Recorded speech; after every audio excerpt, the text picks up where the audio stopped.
Welcome to our YouTube channel, where wisdom meets inspiration. In this channel, we share valuable insights to help you become the best version of yourself.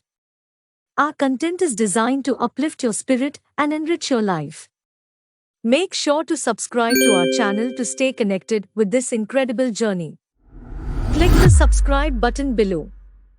ಜನನೀಂ ಶಾರದಾಂ ದೇವೀಂ ರಾಮಕೃಷ್ಣಂ ಜಗದ್ಗುರುಂ ಪಾದಪದ್ಮೇ ತಯೋಷಿತ್ವಾ ಪ್ರಣಮಾಮಿ ಮುಹುರ್ಮುಹುಃ. ಅಖಂಡಮಂಡಲಾಕಾರಂ ವ್ಯಾಪ್ತಂ ಯೇನ ಚರಾಚರಂ ತತ್ಪದಂ ದರ್ಶಿತಂ ಯೇನ ತಸ್ಮೈ ಶ್ರೀ ಗುರವೇ ನಮಃ.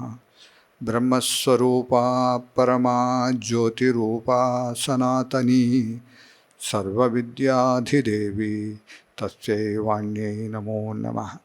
ನಮಃ ಪರಮಋಷಿಭ್ಯಃ ನಮಃ ಪರಮಋಷಿಭ್ಯಃ. ಸ್ವಾಮಿ ವಿವೇಕಾನಂದರ 163ನೇ ಜನ್ಮದಿವಸ ಇವತ್ತು. ಪ್ರಪಂಚದ ಆಧ್ಯಾತ್ಮಿಕ ಇತಿಹಾಸದಲ್ಲಿ ಒಂದು ವಿಶಿಷ್ಟ ದಿವಸ ಅಂಥೇಳಿ ನಾವು ಪರಿಗಣಿಸಬಹುದು. ಸ್ವಾಮಿ ವಿವೇಕಾನಂದರ ಜನ್ಮ ಅದು ಪ್ರಪಂಚದ ಆಧ್ಯಾತ್ಮಿಕ ನೆಲೆಗೆ ಒಂದು ವಿಶಿಷ್ಟ ಕೊಡುಗೆಗೋಸ್ಕರ ಅವರು ಜನ್ಮ ತಾಳಿದ್ದು. ಅವರ ವ್ಯಕ್ತಿತ್ವವನ್ನು ಕುರಿತು ಪುರಂದಾಸರು ಭಗವಂತನನ್ನು ಕುರಿತು ಈ ಪರಿಯ ಸೊಬಗಾವ ದೇವರುಳು ನಾ ಕಾಣೆ ಗೋಪಿ ಜನಪ್ರಿಯ ಗೋಪಾಲಗಲ್ಲದೆ ಅಂತ ಹಾಡಿದಾರಲ್ಲ. ಅದನ್ನು ಕೇಳುವಾಗೆಲ್ಲ ನನಗನ್ಸುತ್ತೆ, ಸ್ವಾಮಿ ವಿವೇಕಾನಂದರ ವ್ಯಕ್ತಿತ್ವವನ್ನು ಚಿಂತನೆ ಮಾಡಿದಾಗ ಬಹುಮುಖವಾದ ಅದ್ಭುತ ಪರಿಪೂರ್ಣತೆಯನ್ನು ನಾವು ನೋಡ್ಬೋದು. ಪರಿಪೂರ್ಣತೆ, ಅಭಿವ್ಯಕ್ತತೆ ಅಂತ ಹೇಳಿದಾಗ ಅದಕ್ಕೊಂದು ಲಿಮಿಟೇಷನ್ ಇರಬಹುದು. ಅದೇ ಪೂರ್ಣತೆಗೆ ಅದು ಪೂರ್ಣವೇ ಯಾವಾಗಲೂ. ಪೂರ್ಣಮದ ಪೂರ್ಣಮಿದಂ ಅಂತ ಹೇಳ್ತಾರಲ್ಲ, ಹಾಗೆ ಸ್ವಾಮಿ ವಿವೇಕಾನಂದರ ವ್ಯಕ್ತಿತ್ವವೂ ಹಾಗೆ ಅದ್ಭುತವಾಗಿರ್ತಕ್ಕಂಥ ವ್ಯಕ್ತಿತ್ವ. ಸ್ವಾಮಿ ಅಶೋಕಾನಂದ ಜಿ ಅಂತ ಒಬ್ಬರು ಸ್ವಾಮೀಜಿಯವರಿದ್ದರು. ಅವರು ಸ್ಯಾನ್ ಫ್ರಾನ್ಸಿಸ್ಕೋದಲ್ಲಿ ವೇದಾಂತ ಸೆಂಟರ್, ರಾಮಕೃಷ್ಣ ವೇದಾಂತ ಸೆಂಟರಿಂದ ಮುಖ್ಯಸ್ಥರಾಗಿದ್ದರು. ಅವರು ಸ್ವಾಮಿ ವಿವೇಕಾನಂದರ ಶಿಷ್ಯರು. ಆದರೆ ಸ್ವಾಮಿ ವಿವೇಕಾನಂದರನ್ನು ಅವರ ಜೀವಿತ ಕಾಲದಲ್ಲಿ ಸ್ವಾಮಿ ವಿವೇಕಾನಂದರನ್ನು ನೋಡಿಲ್ಲ. ಆದರೆ ಸ್ವಾಮಿ ವಿವೇಕಾನಂದರ ಶಿಷ್ಯರು. ಅದರ ಕಥೆ ಆಮೇಲೆ ಹೇಳ್ತೀನಿ, ಯಾವಾಗಲ ಸಿಕ್ಕಿದಾಗ. ಅವರು ಒಂದು ಪ್ರವಚನದಲ್ಲಿ ಸ್ವಾಮಿ ವಿವೇಕಾನಂದರ ಕುರಿತಾಗಿ ಎಷ್ಟು ಸುಂದರವಾಗಿ ಅವರ ವ್ಯಕ್ತಿತ್ವವನ್ನು ಹೇಳಿದ್ದಾರೆ ಅನ್ನೋದನ್ನು ನಾನು ಆರಂಭದಲ್ಲಿ ಓದಬೇಕು ಅಂತ ಇದ್ದೀನಿ. ಅದು ಇಂಗ್ಲೀಷ್ನಲ್ಲಿದೆ, ಸಾಮಾನ್ಯ ಸುಲಭವಾದ ಇಂಗ್ಲೀಷ್ ಅದು.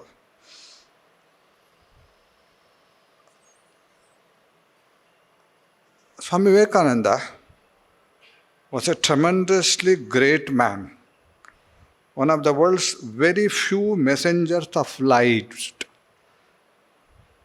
I have lived with many people who knew him intimately, his brother, disciples,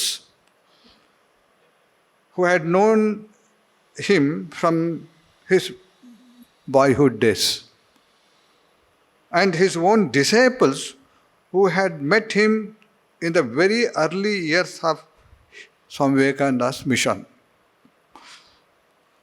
He was a man about whom you could have no idea unless you actually saw him. Swami Vivekananda ಬಗ್ಗೆ ಹೇಳ್ತಾ ಇರೋದು.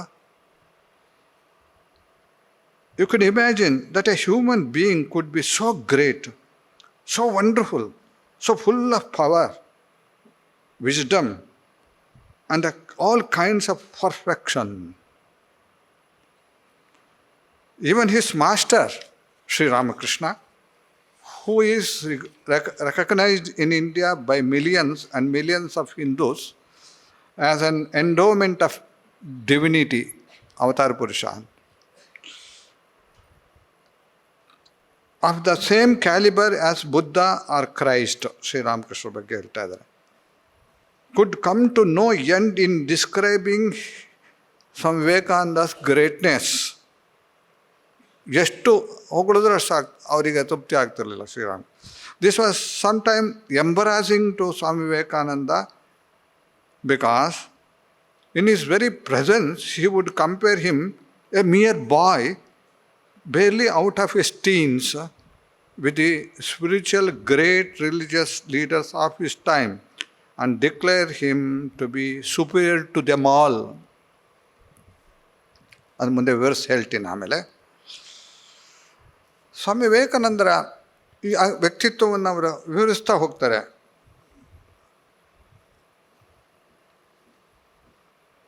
ಸ್ವಾಮಿ ವಿವೇಕಾನಂದರನ್ನ ವ್ಯಕ್ತಿತ್ವದಲ್ಲಿ ಯಾವುದೋ ಅತ್ಯಂತ ಮನಸ್ಸವನ್ನು ಸೂರೆಗೊಳ್ತಕ್ಕಂಥದ್ದು ಯಾವುದು ಅಂತ ಕೇಳಿದ್ರೆ, ನನ್ನ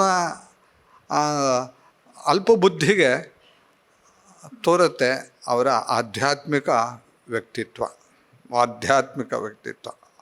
ಅದನ್ನು ಎಷ್ಟು ಓದಿದ್ರು, ಎಷ್ಟು ಆಳಕ್ಕೆ ಮುಳುಗಿದ್ರು ಅದಕ್ಕೊಂದು ಎಂಡೇ ಇಲ್ಲ ಅಂತ ಹೇಳ್ಬೋದು. ಅಂಥ ಅದ್ಭುತವಾಗಿರ್ತಕ್ಕಂಥ ಆಧ್ಯಾತ್ಮಿಕ ವ್ಯಕ್ತಿತ್ವ ಸ್ವಾಮಿ ವಿವೇಕಾನಂದರು. ಸ್ವಾಮಿ ಶ್ರೀರಾಮಕೃಷ್ಣರನ್ನ ಮನಸ್ಸನ್ನು ಸೂರೆಗೊಂಡಿರ್ತಕ್ಕಂಥದ್ದು ಯಾವುದು ಅಂತ ಕೇಳಿದ್ರೆ ನೀವು, ಸ್ವಾಮಿ ವಿವೇಕಾನಂದರ ಅದ್ಭುತವಾಗಿರ್ತಕ್ಕಂಥ ಬೌದ್ಧಿಕ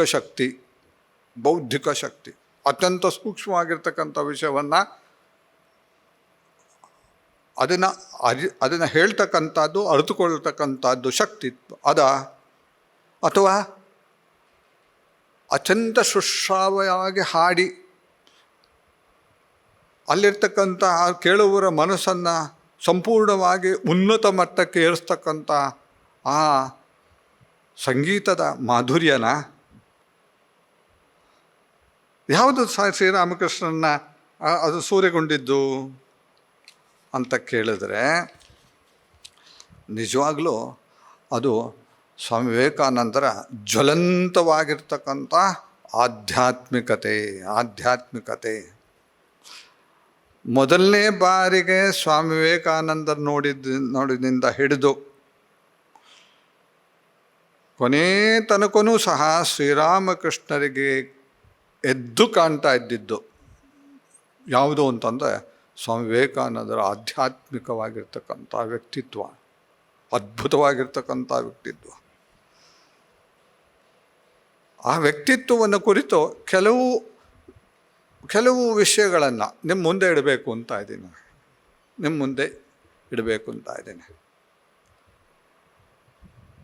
ಶ್ರೀರಾಮಕೃಷ್ಣರನ್ನ ಮೊದಲನೇ ಬಾರಿ ಅವರು ಭೇಟಿ ಮಾಡಿದಾಗ, ಸ್ವಾಮಿ ನರೇಂದ್ರನಾಥ ಮೊದಲನೇ ಬಾರಿ ಭೇಟಿ ಮಾಡಿದಾಗ ಶ್ರೀರಾಮಕೃಷ್ಣರಿಗೆ ಆಶ್ಚರ್ಯ ಆಯಿತು, ಸಂತೋಷ ಆಯಿತು. ಯಾಕೆ ಅಂತಂದರೆ ಕಲ್ಕತ್ತಾ ಅನ್ನುವ ನಗರ, ಅದರಲ್ಲೂ ಸಹ ಪ್ರಾಪಂಚಿಕತೆಯಲ್ಲಿ ಮುಳುಗಿ ಹೋಗಿರ್ತಕ್ಕಂಥ ಆ ನಗರದಲ್ಲಿ ಇಂಥ ಒಂದು ಅದ್ಭುತ ಶ್ರೇಷ್ಠ ಮಟ್ಟದ ಆಧ್ಯಾತ್ಮಿಕ ವ್ಯಕ್ತಿ ಒಬ್ಬ ಹುಡುಗ ಇಲ್ಲಿದ್ದಾನಲ್ಲ ಅಂತ ನೋಡಿ ಅವರಿಗೆ ಆಶ್ಚರ್ಯ ಆಯಿತು, ಸಂತೋಷ ಆಯಿತು. ಆಮೇಲೆ ಅವರು ಹೇಳ್ತಾರೆ ಹೇಗೆ ಅವರು ಆ ಜನ್ಮ ಅವ್ರಿಗೆ ಹಿಂದೆ ಒಂದು ದರ್ಶನ ಆಗಿದ್ದು, ಅವರ ಮನಸ್ಸು ಉನ್ನತವಾಗಿರ್ತಕ್ಕಂಥ ಆಧ್ಯಾತ್ಮಿಕದ ಪರಿಕರಕ್ಕೆ ಆ ಪ್ರದೇಶಕ್ಕೆ ಹೋದಾಗ ಸರ್ವತ್ರ ಚೈತನ್ಯ ತುಂಬಿರ್ತಕ್ಕಂಥ ಒಂದು ಪ್ರದೇಶದಲ್ಲಿ ಆ ಬೆಳಕಿನ ಸಾಗರದಿಂದ ಉದ್ಭವ ಆಯಿತು. ಸಾಗರದಿಂದ ಬೆಳಕೆಲ್ಲ ಒಂದಾಗಿ ಅದರಲ್ಲೊಂದು ಮಗು ಉಂಟಾಗಿ ಅಲ್ಲಿ ಧ್ಯಾನ ಮಾಡ್ತಾ ಕೂತಿದ್ದರಂತೆ ಒಬ್ಬ ಋಷಿಗಳು, ಪುರಾತನ ಋಷಿಗಳು. ನೀವು ಅದನ್ನ ಏನು ಬೇಕಾದ್ರೆ ಕರೀರಿ, ಸಪ್ತ ಋಷಿಗಳು ಒಬ್ಬರು ಅಂತ ಬೇಕಾದ್ರೆ ಕರೀರಿ, ಏನು ಬೇಕಾದ್ರೆ ಕರೀರಿ. ಸಂಪೂರ್ಣವಾಗಿ ಅಲ್ಲಿ ಸಮಾಧಿಸ್ಥರಾಗಿದ್ದರಂತೆ. ಆ ಮಗು ಆ ಋಷಿಯ ತೊಡೆ ಮೇಲೆ ಹತ್ತಿ ಕೆನ್ನೆಯನ್ನು ಸಣ್ಣ ಮೃದುವಾದ ಕೈಯಿಂದ ಮುಟ್ಟಿದಾಗ ಸಮಾಧಿಯಿಂದ ಇಳಿದು ಬಂದರು ಅವರು. ಆ ಮಗು ಹೇಳ್ತಂತೆ, ನಾನು ಹೋಗ್ತಾ ಇದ್ದೀನಿ ಕೆಳಗಡೆಗೆ ಭೂಮಿಗೆ, ನೀನು ಬರಬೇಕು, ನೀನು ಬಾ ಅಂತ. ಶ್ರೀರಾಮಕೃಷ್ಣ ಆದ ಒಂದು ಅನುಭವ, ಒಂದು ದರ್ಶನ.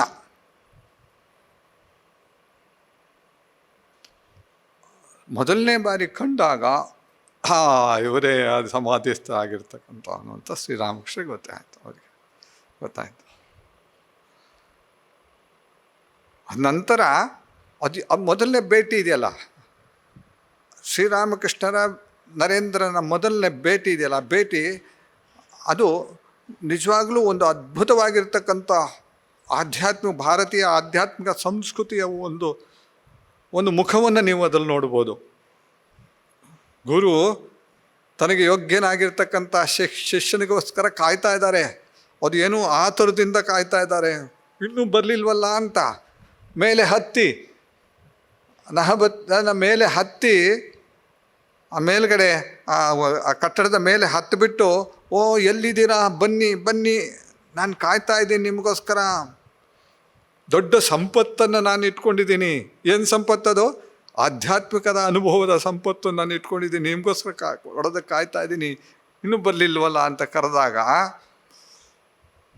ಆ ಕರೆಗೆ ಹೋಗೊಟ್ಟು ಬಂದರು ಅನೇಕರು. ಸ್ವಾಮಿ ವಿವೇಕಾನಂದರಲ್ಲಿ ಶ್ರೇಷ್ಠರಾಗಿರ್ತಕ್ಕಂಥ ಪ್ರಮುಖರಾಗಿರ್ತಕ್ಕಂಥವ್ರು. ಮೊದಲನೇ ಬಾರಿಲೇ ಅವರು ಬಂದಾಗ, ಎರಡನೇ ಬಾರಿಗೆ ಬಂದಾಗ ದಕ್ಷಿಣೇಶ್ವರದಲ್ಲಿ ಅನೇಕರು ಶ್ರೀರಾಮಕೃಷ್ಣ ಕೊಟ್ಟೆಯಲ್ಲಿ ಕೂತಿರ್ತಾರೆ. ಬರ್ತಾರೆ, ಬಂದು ಕೂತ್ಕೊತಾರೆ. ದೇಹದ ಮೇಲೆ ನರೇಂದ್ರನಿಗೆ ಅವರ ದೇಹದ ಮೇಲೆ ಯಾವ ವಿಧವಾಗಿರ್ತಕ್ಕಂಥ ಪರಿವೇ ಇಲ್ಲ. ಅವ್ರ ಮನಸ್ಸು ಎಲ್ಲಿತ್ತು? ಶ್ರೀರಾಮಕೃಷ್ಣ ಹೇಳ್ತಾರೆ, ಆಂತರ್ಯದಲ್ಲಿರ್ತಕ್ಕಂಥ ಆ ಅನಂತತೆ ಕಡೆಗೆ ಅದು ನಿರಂತರವಾಗಿ ಹರಿತಾ ಇತ್ತು ಅಂತ, ಅಂತರ್ಮುಖಿ ಆಗಿತ್ತು. ಅವರ ಆ ದೃಷ್ಟಿ ಇದೆಯಲ್ಲ, ಅವರ ಮನಸ್ಸು ಎಲ್ಲಿತ್ತು ಅಂತಂದರೆ ಆಂತರ್ಯದಲ್ಲಿರ್ತಕ್ಕಂಥ ಆ ಚೈತನ್ಯವಾದ ದಡೆಗೆ ಇದ್ದದ್ದು ನಾನು ನೋಡಿದೆ ಅಂತ. ತನ್ನ ಶರ್ಟ್ ಆಗಲಿ, ಇದಲ್ಲಾಗಲಿ, ತಲೆ ಕೂದಲಾಗಲಿ, ಅದರ ಬಗ್ಗೆ ಗಮನವೇ ಇಲ್ಲ. ನೋಡಿದ ತಕ್ಷಣ ಮಾತಾಡ್ತಾ ಅವನ ಕೈ ಎದ್ದು ಕೈ ಹಿಡಿದು, ಅಲ್ಲೊಂದು ವರಾಂಡ ಇತ್ತು, ಅದು ಚಳಿಗಾಲ ಆದ್ದರಿಂದ ಅದಕ್ಕೆ ತಟ್ಟಿ ಹಾಕಿದ್ರು, ಆ ಕಡೆಯಿಂದ ತಣ್ಣ ಗಾಳಿ ಬೀಸದೇ ಇರಲಿ ಅಂತ. ಆ ಕಡೆ ಕರ್ಕೊಂಡೋಗಿ ಬಾಗಿಲು ಹಾಕಿ ಕೈ ಮುಗಿದು ಹೇಳ್ತಾರಂತೆ, ನಾನು ಎಷ್ಟು ಕಾಲ ನಿನಗೋಸ್ಕರ ಕಾಯ್ತಾ ಇದ್ದೆ. ನಾನು ಜನರ ಈ ಪ್ರಾಪಂಚಿಕರ ಮಾತುಗಳನ್ನು ಕೇಳಿ ನನ್ನ ಕಿವಿಯೆಲ್ಲ ಹಾಳಾಗಿ ಹೋಗ್ಬಿಟ್ಟಿದೆ. ನಿನಗೋಸ್ಕರ ಬರುವುದಕ್ಕೋಸ್ಕರ ಕಾಯ್ತಾ ಇದ್ದೆ. ನೀನು ನಂಗೆ ಅಂದಮೇಲೆ ಇಷ್ಟೊಂದು ಒಂದು ತೊಲ್ಲ ಇಲ್ವಲ್ಲ, ನೀನು ಇಷ್ಟು ಲೇಟ್ ಮಾಡಿಬಿಟ್ಟಿಯಲ್ಲ ನೀನು ಅಂತ. ನೀನು ನಾರಾಯಣ, ನೀನು ಪ್ರಪಂಚದ ಜನರ ದುಃಖವನ್ನು ನಿವಾರಿಸೋಕ್ಕೋಸ್ಕರ ನೀನು ಬಂದಿದ್ಯಾ ಅಂತ ಹೇಳಿ ಅವನು ಕೈ ಮುಗಿದು ಹೇಳ್ತಾ ಇದ್ದಾರೆ. ಕಣ್ಣಲ್ಲಿ ಗಲಗಳ ನೀರು ಬರ್ತಾ ಇದೆ ಶ್ರೀರಾಮಕೃಷ್ಣರಿಗೆ. ಈ ನರೇಂದ್ರನಿಗೆ ಆಶ್ಚರ್ಯ ಆಯ್ತು, ರೀ ಅಪ್ಪ ಇದು ಯಾರು? ನಾನು ವಿಶ್ವನಾಥದ ಹತ್ರ ಮಗ, ಬಟ್ ಇವ್ರು ಹೀಗೆ ನೀನು ಹೇಳ್ತಾ ಇದ್ದಾರಲ್ಲ ನನಗೆ ಅಂತ. ಶ್ರೀರಾಮಕೃಷ್ಣ ಗೊತ್ತಿತ್ತು, ಅಲ್ಲ ಒಳಗಡೆ ಹೊಕ್ಕಿ ನೋಡಿದ್ರು ಯಾರು ಅಂತ ಅವ್ರಿಗೆ ಗೊತ್ತಿತ್ತು. ಅವರು ಆಮೇಲೆ ರೂಮಿಗೆ ಹೋಗಿಬಿಟ್ಟು ಕೊಠಡಿಗೆ ಹೋಗಿ ಅಲ್ಲಿ ಕೆಲವು ಸ್ವೀಟ್ಸ್ ಇತ್ತಲ್ಲ, ಸಿಹಿ ತಿಂಡಿ, ಅದನ್ನು ತಂದುಬಿಟ್ಟು ತಾವೇ ಅವನ ಬಾಯಿಗೆ ಉಣಿಸ್ತಾರೆ. ಇದು ನನ್ನ ಫ್ರೆಂಡ್ಸ್ ಎಲ್ಲ ಇದ್ದಾರೆ, ಅವರೆಲ್ಲ ಆಮೇಲೆ ನೋಡ್ಕೊಂಡೆ. ನೋಡಿ ಮೊದಲನೇ ಭೇಟಿ ಹೇಗಿತ್ತು ನೋಡಿ, ಎಲ್ಲಿದೆ ಅಲ್ಲ ನೋಡಿ. ಈ ಗಿರೀಶ್ ಚಂದ್ರ ಘೋಷ್ ಒಂದು ಹಾಡು ಬರೆದಿದ್ದಾರೆ ಸ್ವಾಮಿ ವಿವೇಕಾನಂದರಿಗೆ, ಅದ್ಭುತವಾಗಿರ್ತಕ್ಕಂಥ ಹಾಡು. ಗಿರೀಶ್ ಚಂದ್ರ ಘೋಷ್ ಅವ್ರ ಹಾಡುಗಳಿದೆಯಲ್ಲ, ಅದರಲ್ಲಿ ಅರ್ಥಗರ್ಭಿತವಾಗಿದೆ. ಅದರಲ್ಲಿ ಬೆಂಗಾಲಿಗೆ ಇದೆ, ಅದರಲ್ಲಿ ಸಂಸ್ಕೃತವೂ ಸಹ ಇದೆ. ಶ್ರೀರಾಮಕೃಷ್ಣರ ಮತ್ತು ನರೇಂದ್ರನಾಥನ ಭೇಟಿ ಇದೆಯಲ್ಲ, ಅದು ಎರಡು ಮಹಾನದಿಗಳ ಐಕ್ಯ ಅಂತ ಹೇಳ್ತಾರೆ ನೋಡಿ. ಎಷ್ಟು ಚೆನ್ನಾಗಿ ಹೇಳ್ತಾರೆ ಇದರಲ್ಲಿ. ಮಹಾಹೃದಯ ನದ ಮಹಾಸಮ್ಮಿಲನ ಅಂತ. ಮಹಾಸಮ್ಮಿಲನ, ಆಳವಾಗಿರ್ತಕ್ಕಂಥ ಮಹಾನದಿಗಳ, ಎರಡು ನದಿಗಳ ಸಮ್ಮಿಳನ ಅದು. ಎಷ್ಟು ಚೆನ್ನಾಗಿ ಬರೆದಿದ್ದಾರೆ ನೋಡಿ, ಎಷ್ಟು ಚೆನ್ನಾಗಿ ಬರೆದಿದ್ದಾರೆ. ಅದರಿಂದ ಏನಾಯಿತು ಗೊತ್ತಾ? ದಯಾ ಉಚ್ಛ್ವಸಿತ ಶೋತ ಮಹಾನ್, ಉಚ್ಛ್ವಸಿತ ಶೋತ ಮಹಾನ್, ದುರಿತ ಅಶಾಂತಿ ವಿಧೌತ ಮೇದಿನಿ. ಭೂಮಿಯಲ್ಲಿ ಅಶಾಂತಿ ಮತ್ತು ಆ ದುರಿತಗಳು ಎಲ್ಲವೂ ಸಹ ಆ ಭೇಟಿಯಿಂದ ಕೊನೆಗೊಳ್ಳುವುದಕ್ಕೆ ಆರಂಭ ಆಯಿತು ಅಂತ ಕವಿಯ ಮಾತು ಇದು. ಶ್ರೀರಾಮಕೃಷ್ಣರಿಗೆ ನರೇಂದ್ರ ಬಂದ ಅಂದರೆ ಸಾಕು, ಅವರು ಸಂಪೂರ್ಣವಾಗಿ ಪ್ರಪಂಚನೇ ಮರೆತುಬಿಡ್ತಿದ್ರು. ಆಹಾ, ಎಷ್ಟು ಸತ್ಯ ಅವರು ಕಣ್ಣೀರಿಟ್ಟಿದ್ದಾರೆ ಅಂತಂದರೆ ನರೇಂದ್ರ ಬರಲೇ ಇಲ್ಲ ಅಂತ. ಮಧ್ಯರಾತ್ರಿ ಎದ್ದುಬಿಟ್ಟು ಅಯ್ಯೋ ಬರಲೇ ಇಲ್ಲ ಅಂತ.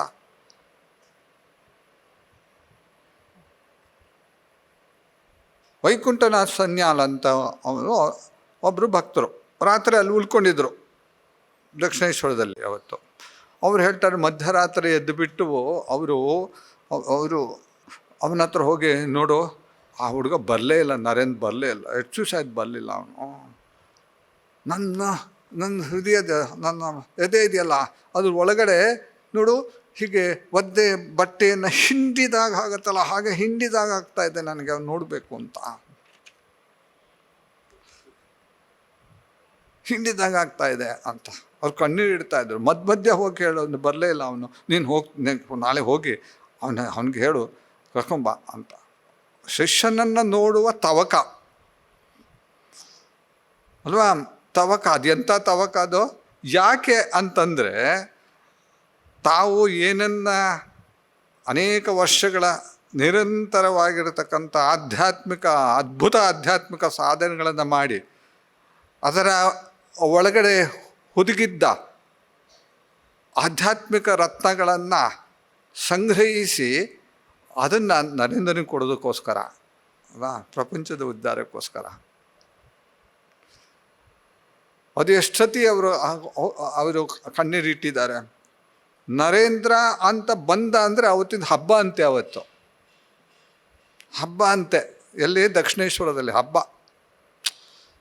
ನರೇಂದ್ರ ಬಂದರೆ ಶ್ರೀರಾಮಕೃಷ್ಣರಿಗೆ ಎಂಥ ಆನಂದ ಅಂತಂದರೆ ಅವತ್ತು ಅವರು ನರೇಂದ್ರನ ಹತ್ರ ಮಾತಾಡ್ತಿದ್ರು. ಅವರು ನರೇಂದ್ರ ಹೇಳಬೇಕು ಸ್ವಲ್ಪ ಅವ್ರ ಹತ್ರ ಮಾತಾಡಿ ಅಂತ.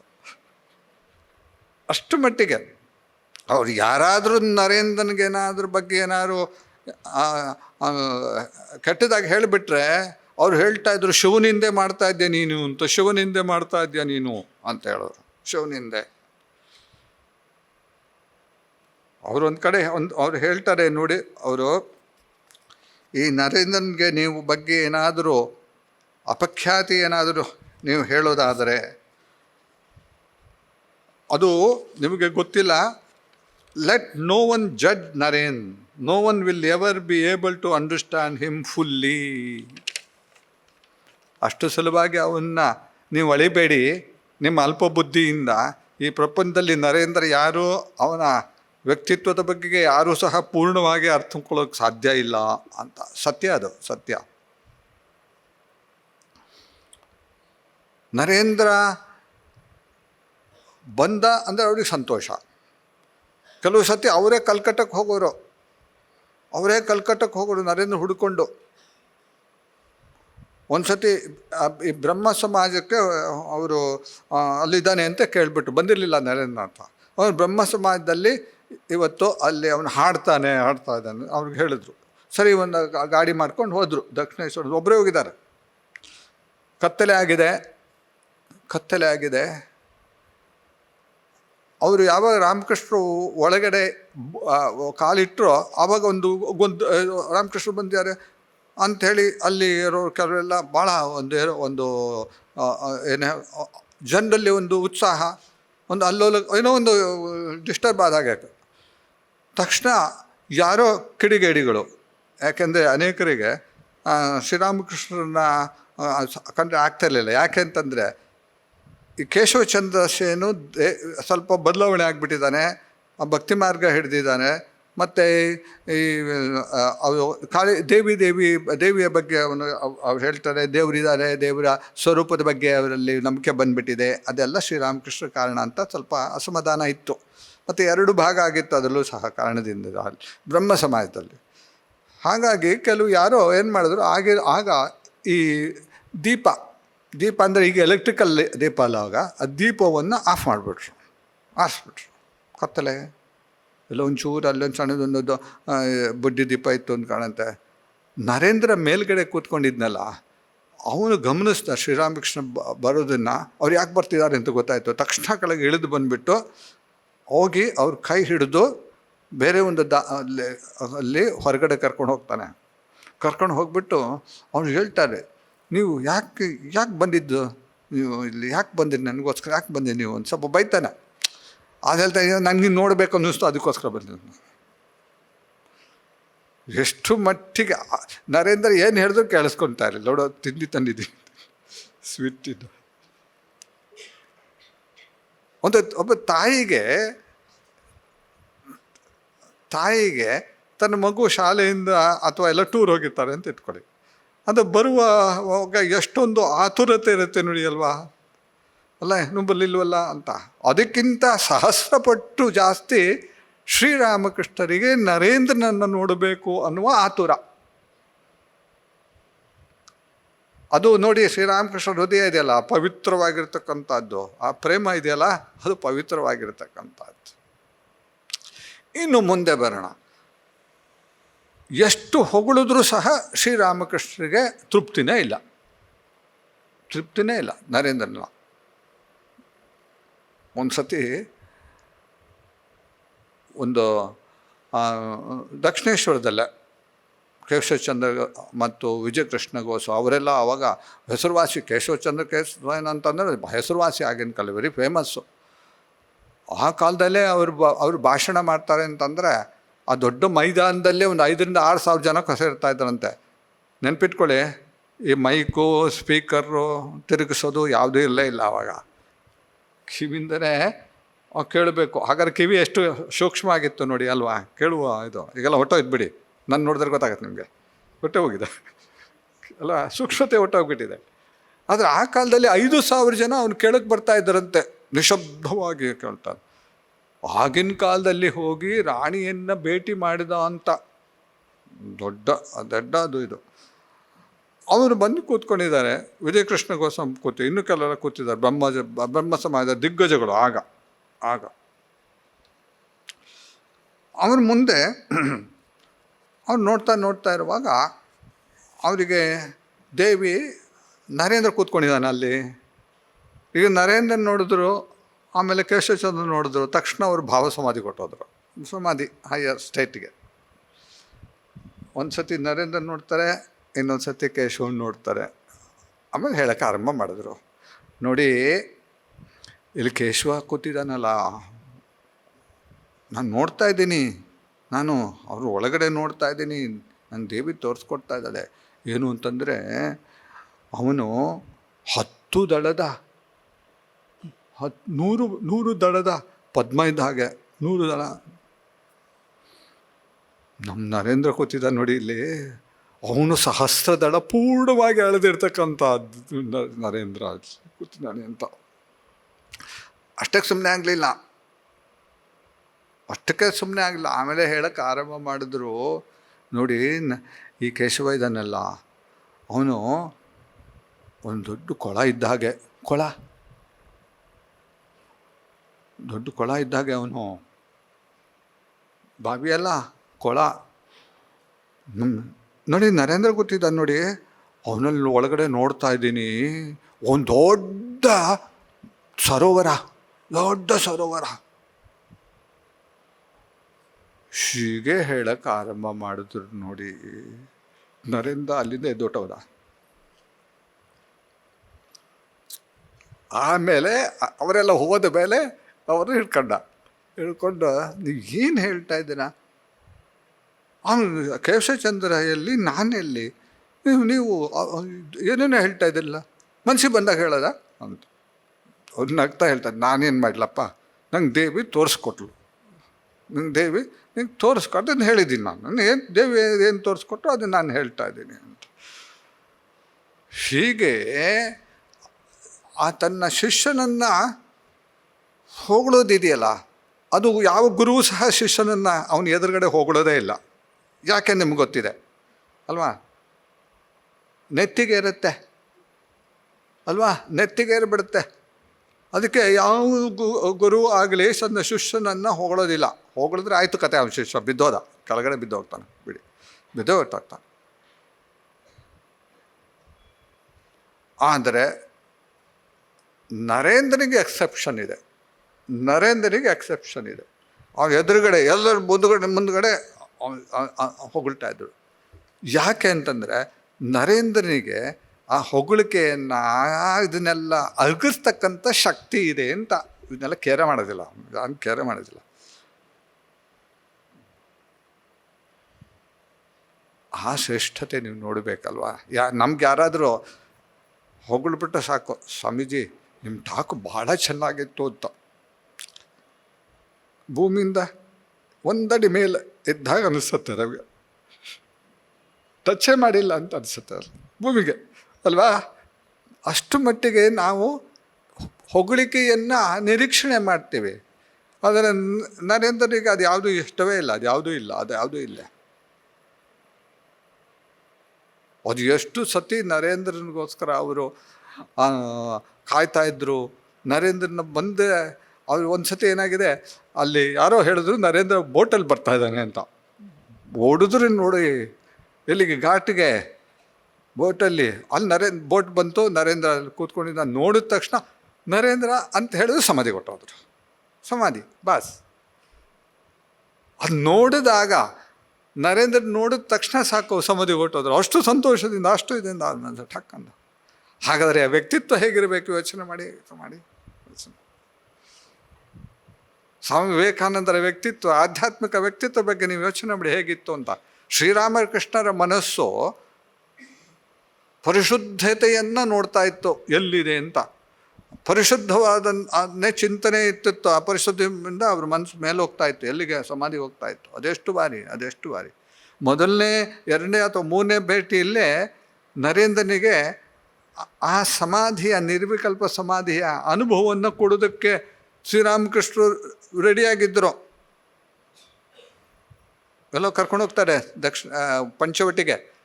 ಅಲ್ಲಿ ಕೂರಿಸಿ ಅವ್ನು ಎದೇನು ಮುಟ್ತಾರೆ, ಹೋಲು ಪ್ರಪಂಚ ಎಲ್ಲ ತಿರುಗಿ, ಎಲ್ಲ ಪ್ರಪಂಚ ಎಲ್ಲ ಎಲ್ಲಿ ನಿರಾಕಾರದಲ್ಲಿ ಮುಳುಗೋಗೋ ಅನುಭವ ಆಗತ್ತೆ. ನರೇಂದ್ರ ಕೂಗಿ ಹೇಳ್ತಾನೆ, ಏನು ಮಾಡ್ತಾ ಇದ್ದಾನೆ, ನನಗೆ ಅಮ್ಮ ಇದ್ದಾರೆ, ಅಪ್ಪ ಇದ್ದಾರೆ ಅಲ್ಲಿ ಅಂತ. ಶ್ರೀರಾಮಕೃಷ್ಣನ ಕೇಳ್ತಾರೆ, ಆಗಲಿ ಇನ್ನೂ ಟೈಮ್ ಆಗಿಲ್ಲ ಅಂತ. ಅದಕ್ಕೆ ಅದು ಪುನಃ ಕೆಳಗೆ ಬರ್ತಾರೆ. ಆವಾಗಲೇ ರೆಡಿ ಇದ್ದರು, ಆವಾಗಲೇ ರೆಡಿಲ್ಲ. ಅಷ್ಟು ಮಾತ್ರ ಅಲ್ಲ, ಅನೇಕ ಬಾರಿ ಶ್ರೀರಾಮಕೃಷ್ಣರು ಈ ಅಣು ರೇಣು ತೃಣಾಕಾಷ್ಟ ಪರಿಪೂರ್ಣ ಗೋವಿಂದ ಸರ್ವತ್ರ ಬ್ರಹ್ಮದರ್ಶನ ಅಂತ ಹೇಳ್ತಾರಲ್ಲ, ಚೈತನ್ಯದ ದರ್ಶನ, ಅದನ್ನು ಮಾಡಿಸಿದ್ರು ಶ್ರೀರಾಮಕೃಷ್ಣ. ಆವಾಗಲೇ ಒಂದು ಸತಿ ಹೀಗೆ ದಕ್ಷಿಣಕ್ಕೆ ಬಂದಾಗ ಅವ್ರು ಮುಟ್ಬಿಡ್ತಾರೆ ನರೇಂದ್ರನ. ತಕ್ಷಣ ನೋಡ್ತಾ ಎಲ್ಲ ಬ್ರಹ್ಮಮಯ ಆಗೋಗಿದೆ, ಎಲ್ಲೂ ಸಹ ಭಗವಂತನ ಮಯ ಆಗೋಗಿದೆ ಎಲ್ಲ ಕಡೆ. ಅದೋ ಒಂದು ಸ್ಥಿತಿಲಿದ್ದಾರೆ ಅವರು. ಈ ಪ್ರಪಂಚದಲ್ಲಿ ಎಲ್ಲಿ ಹೋದರೂ ಸಹ ಹೋಗುವಾಗ ಅಲ್ಲಿ ಇದು ಕಂಬ ಇತ್ತಲ್ಲ, ಆ ಕಂಬದ ಹತ್ತಿರ ಹೋಗ್ಬಿಟ್ಟು ಇದು ಅಲ್ಲೂ ಸಹ ಚೈತನ್ಯಮಯವಾಗಿದೆ, ಅದು ನಿಜವಾಗಲೂ ಹೌದು ಅಂಥೇಳಿ ಅದಕ್ಕೆ ಹೋಗಿ ಅವರು ಮುಟ್ತಾ ಇದ್ರು, ನಿಜವಾಗ್ಲೂ ಹೌದು ಅಂತ. ಆ ಸ್ಥಿತಿ ಇದೆಯಲ್ಲ, ಆಧ್ಯಾತ್ಮಿಕ ಉನ್ನತ ಸ್ಥಿತಿ ಇದೆಯಲ್ಲ, ಅದು ಏರಬೇಕಾದ್ರೆ ಎಷ್ಟೋ ಜನ್ಮದ ನಿರಂತರವಾಗಿರತಕ್ಕಂಥ ತಪಸ್ಯದಿಂದ ಮಾತ್ರ ಆಗೋದು. ನಮಗೆ ಹೇಳ್ತಾ ಇರೋದು, ನಮಗೆ ಸ್ವಾಮಿ ವಿವೇಕಾನಂದರಿಗೆ ಅದು ಸಹಜವಾಗಿ ಆಗುವ ಹಾಗೆ ಮಾಡಿದ್ರು ಶ್ರೀರಾಮಕೃಷ್ಣ. ಹಾಗಾದರೆ ನನ್ನ ವ್ಯಕ್ತಿತ್ವದ ಬಗ್ಗೆ ಯೋಚನೆ ಮಾಡಿ ಹೇಗಿದ್ದರು ಅವರು ಅಂತ. ಅದ್ಭುತವಾಗಿರ್ತಕ್ಕಂಥದ್ದು. ಅವರು ಹೇಳ್ತಾ ಇದ್ರು, ನರೇಂದ್ರ ಇದನ್ನೆಲ್ಲ ಉನ್ನತವಾಗಿರ್ತಕ್ಕಂಥ ಒಂದು ವ್ಯಕ್ತಿತ್ವಗಳಿರ್ತಕ್ಕಂಥ ವ್ಯಕ್ತಿಯವನು. ಅವನು ಬಂದಿರೋದು ಉನ್ನತವಾಗಿರ್ತಕ್ಕಂಥ ಚೈತನ್ಯದಿಂದ ಅವನು ಬಂದಿರತಕ್ಕಂಥದ್ದು. ಅವನಲ್ಲಿ ಒಂದು ಪುರುಷತ್ವದ ಅಭಿವ್ಯಕ್ತತೆ ಇದೆ ಅಂತ ಹೇಳ್ತಾ ಇದ್ರು. ತುಂಬ ಭಕ್ತರಲ್ಲಿ ಅಲ್ಲಿ ಬರ್ತಾರೆ, ಆದರೆ ಅವ್ರು ಯಾರು ಸಹ ಒಬ್ಬರು ಸಹ ನರೇಂದ್ರನ ಥರ ಇಲ್ಲವೇ ಇಲ್ಲ ಅಂತ. ಇಲ್ಲವೇ ಇಲ್ಲ ಅಂತ, ಆ ಥರದ್ದು ಒಬ್ಬನೂ ಇಲ್ಲ ಇಲ್ಲಿ ಅಂತ ಶ್ರೀರಾಮಕೃಷ್ಣರು ಅವ್ರು ಕುರಿತು ಹೇಳ್ತಾರೆ.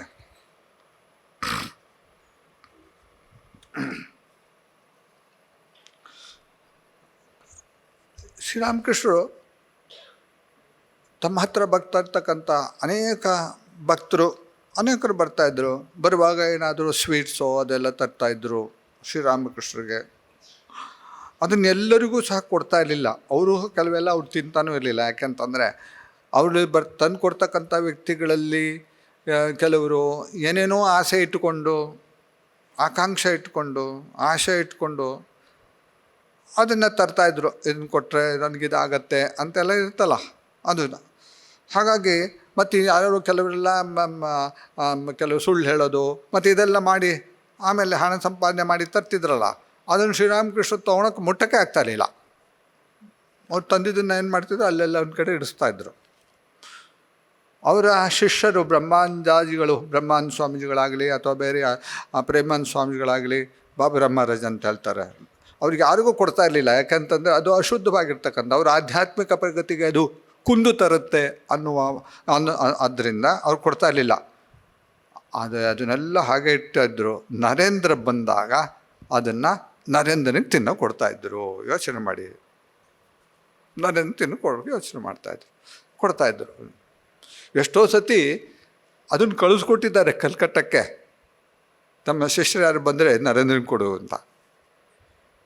ಯಾಕೆ ಅಂತಂದರೆ ಶ್ರೀರಾಮಕೃಷ್ಣ ಹೇಳ್ತಾಯಿದ್ರು, ನೋಡಿ, ಬೇರೆ ಯಾವರೇ ಆಗಲಿ ಇಲ್ಲಿ ಬಂದಿರತಕ್ಕಂಥವ್ರು ಅದನ್ನು ತಿಂದರೆ ಅವರ ಆಧ್ಯಾತ್ಮಿಕ ಪ್ರಗತಿ ಮುಂದುವರಿಯೋದಿಲ್ಲ, ಅದು ಹಾನಿ ಆಗತ್ತೆ ಆಧ್ಯಾತ್ಮಿಕತೆ.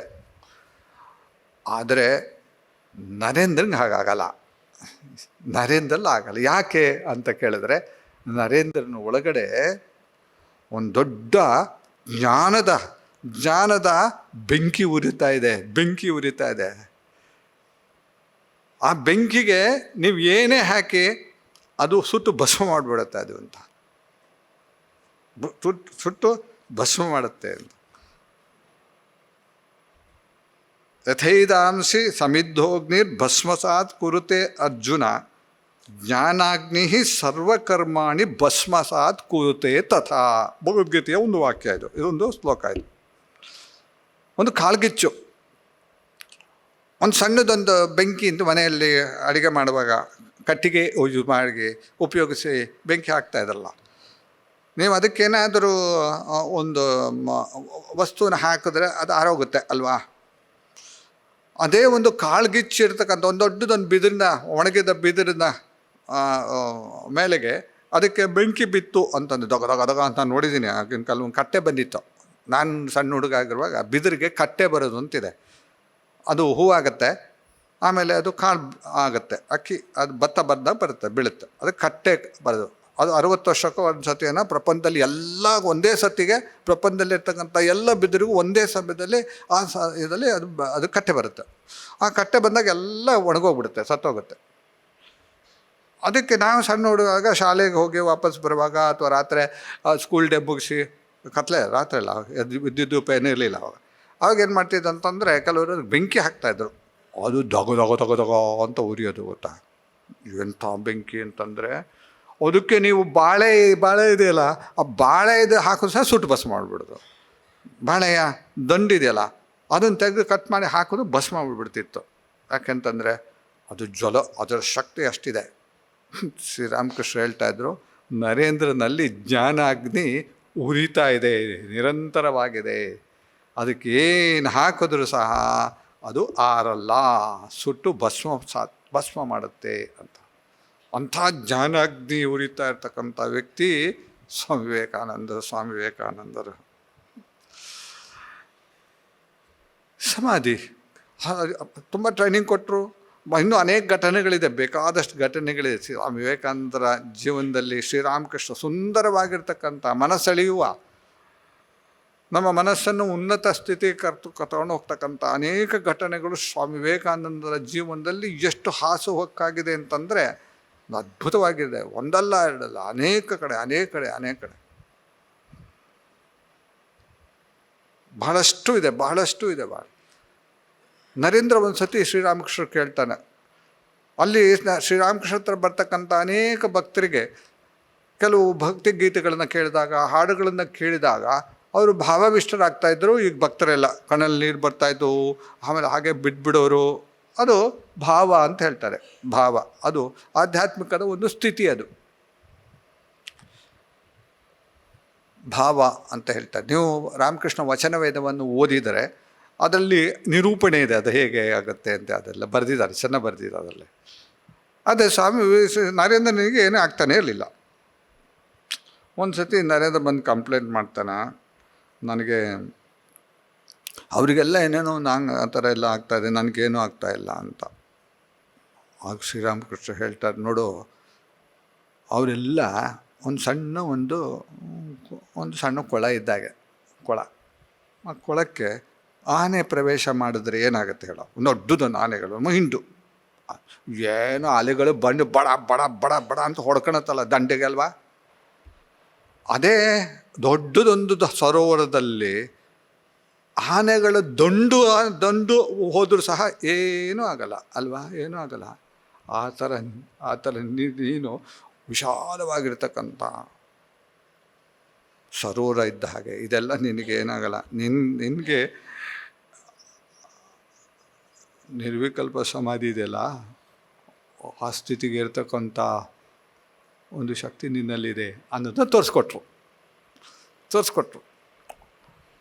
ಯಾವಾಗ ಅಂದರೆ ಕಾಶೀಪುರದಲ್ಲಿ ಶ್ರೀರಾಮಕೃಷ್ಣರಿಗೆ ಅನಾರೋಗ್ಯದ ಕಾರಣ ಕಾಶೀಪುರದ ಆ ಮನೆಯಲ್ಲಿ ಅವರಿರುವಾಗ ಒಂದು ದಿವಸ ನರೇಂದ್ರ ಏನು ಸಾಧನೆ ಮಾಡ್ತಾಯಿದ್ರು ಅಂತಂದರೆ ಸ್ವಾಮೀಜಿನೇ ಹೇಳ್ತಾರೆ, ನಾವು ಮಾಡ್ತಾ ಇರ್ತಕ್ಕಂಥ ಸಾಧನೆ ತಪಸ್ಸಿಗೆ ಈವನ್ ಭೂತಗಳೇ ಹೆದರಿ ಓಡೋಗ್ಬೇಕು, ಹಾಗೆ ಅಷ್ಟು ಊಟ ತಿಂಡಿ ಬಿಟ್ಟು ದಿನ ಇಡೀ ಧ್ಯಾನದಲ್ಲಿ ನಿರತರಾಗ್ತಿದ್ದರು.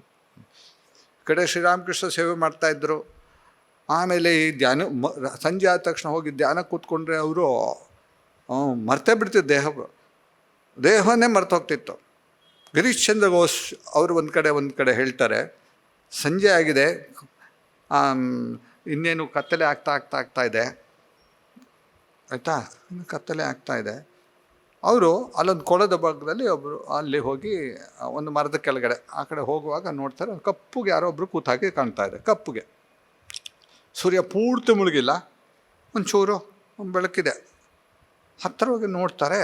ಅವ್ರ ಹತ್ತಿರ ಹೋದಾಗ ಬುಸ್ ಅಂಥೇಳಿ ಈ ಸೊಳ್ಳೆ ಇದೆಯಲ್ಲ, ಸೊಳ್ಳೆಗಳು, ಅದು ಸೊಳ್ಳೆ ಬುಸ್ ಅಂತ ಹತ್ತಿರ ಹೋದಾಗ ನೀವು ನೊಣ ಕೂತಿರುತ್ತೆ ನೋಡಿ, ಹತ್ತಿರ ಹೋದಾಗ ನೊಣ ಹೂ ಅಂತ ಮೇಲೆ ಹಾಗೆ ಎಲ್ಲ ಒಟ್ಟಿಗೆ ಹೋಗುತ್ತಲ್ಲ, ಹಾಗೆ ಈ ಸೊಳ್ಳೆ ಈ ನರೇಂದ್ರನಾಥನ ದೇಹದ ಮೇಲೆ ಕೂತಿತ್ತಲ್ಲ ಸೊಳ್ಳೆ, ಅದು ಬುಸ್ ಅಂತ ಒಂದು ಸಾವಿರಾರು ಸೊಳ್ಳೆಗಳ ಮೇಲೆ ಹಾರಿ ಹೋಯ್ತಂತೆ.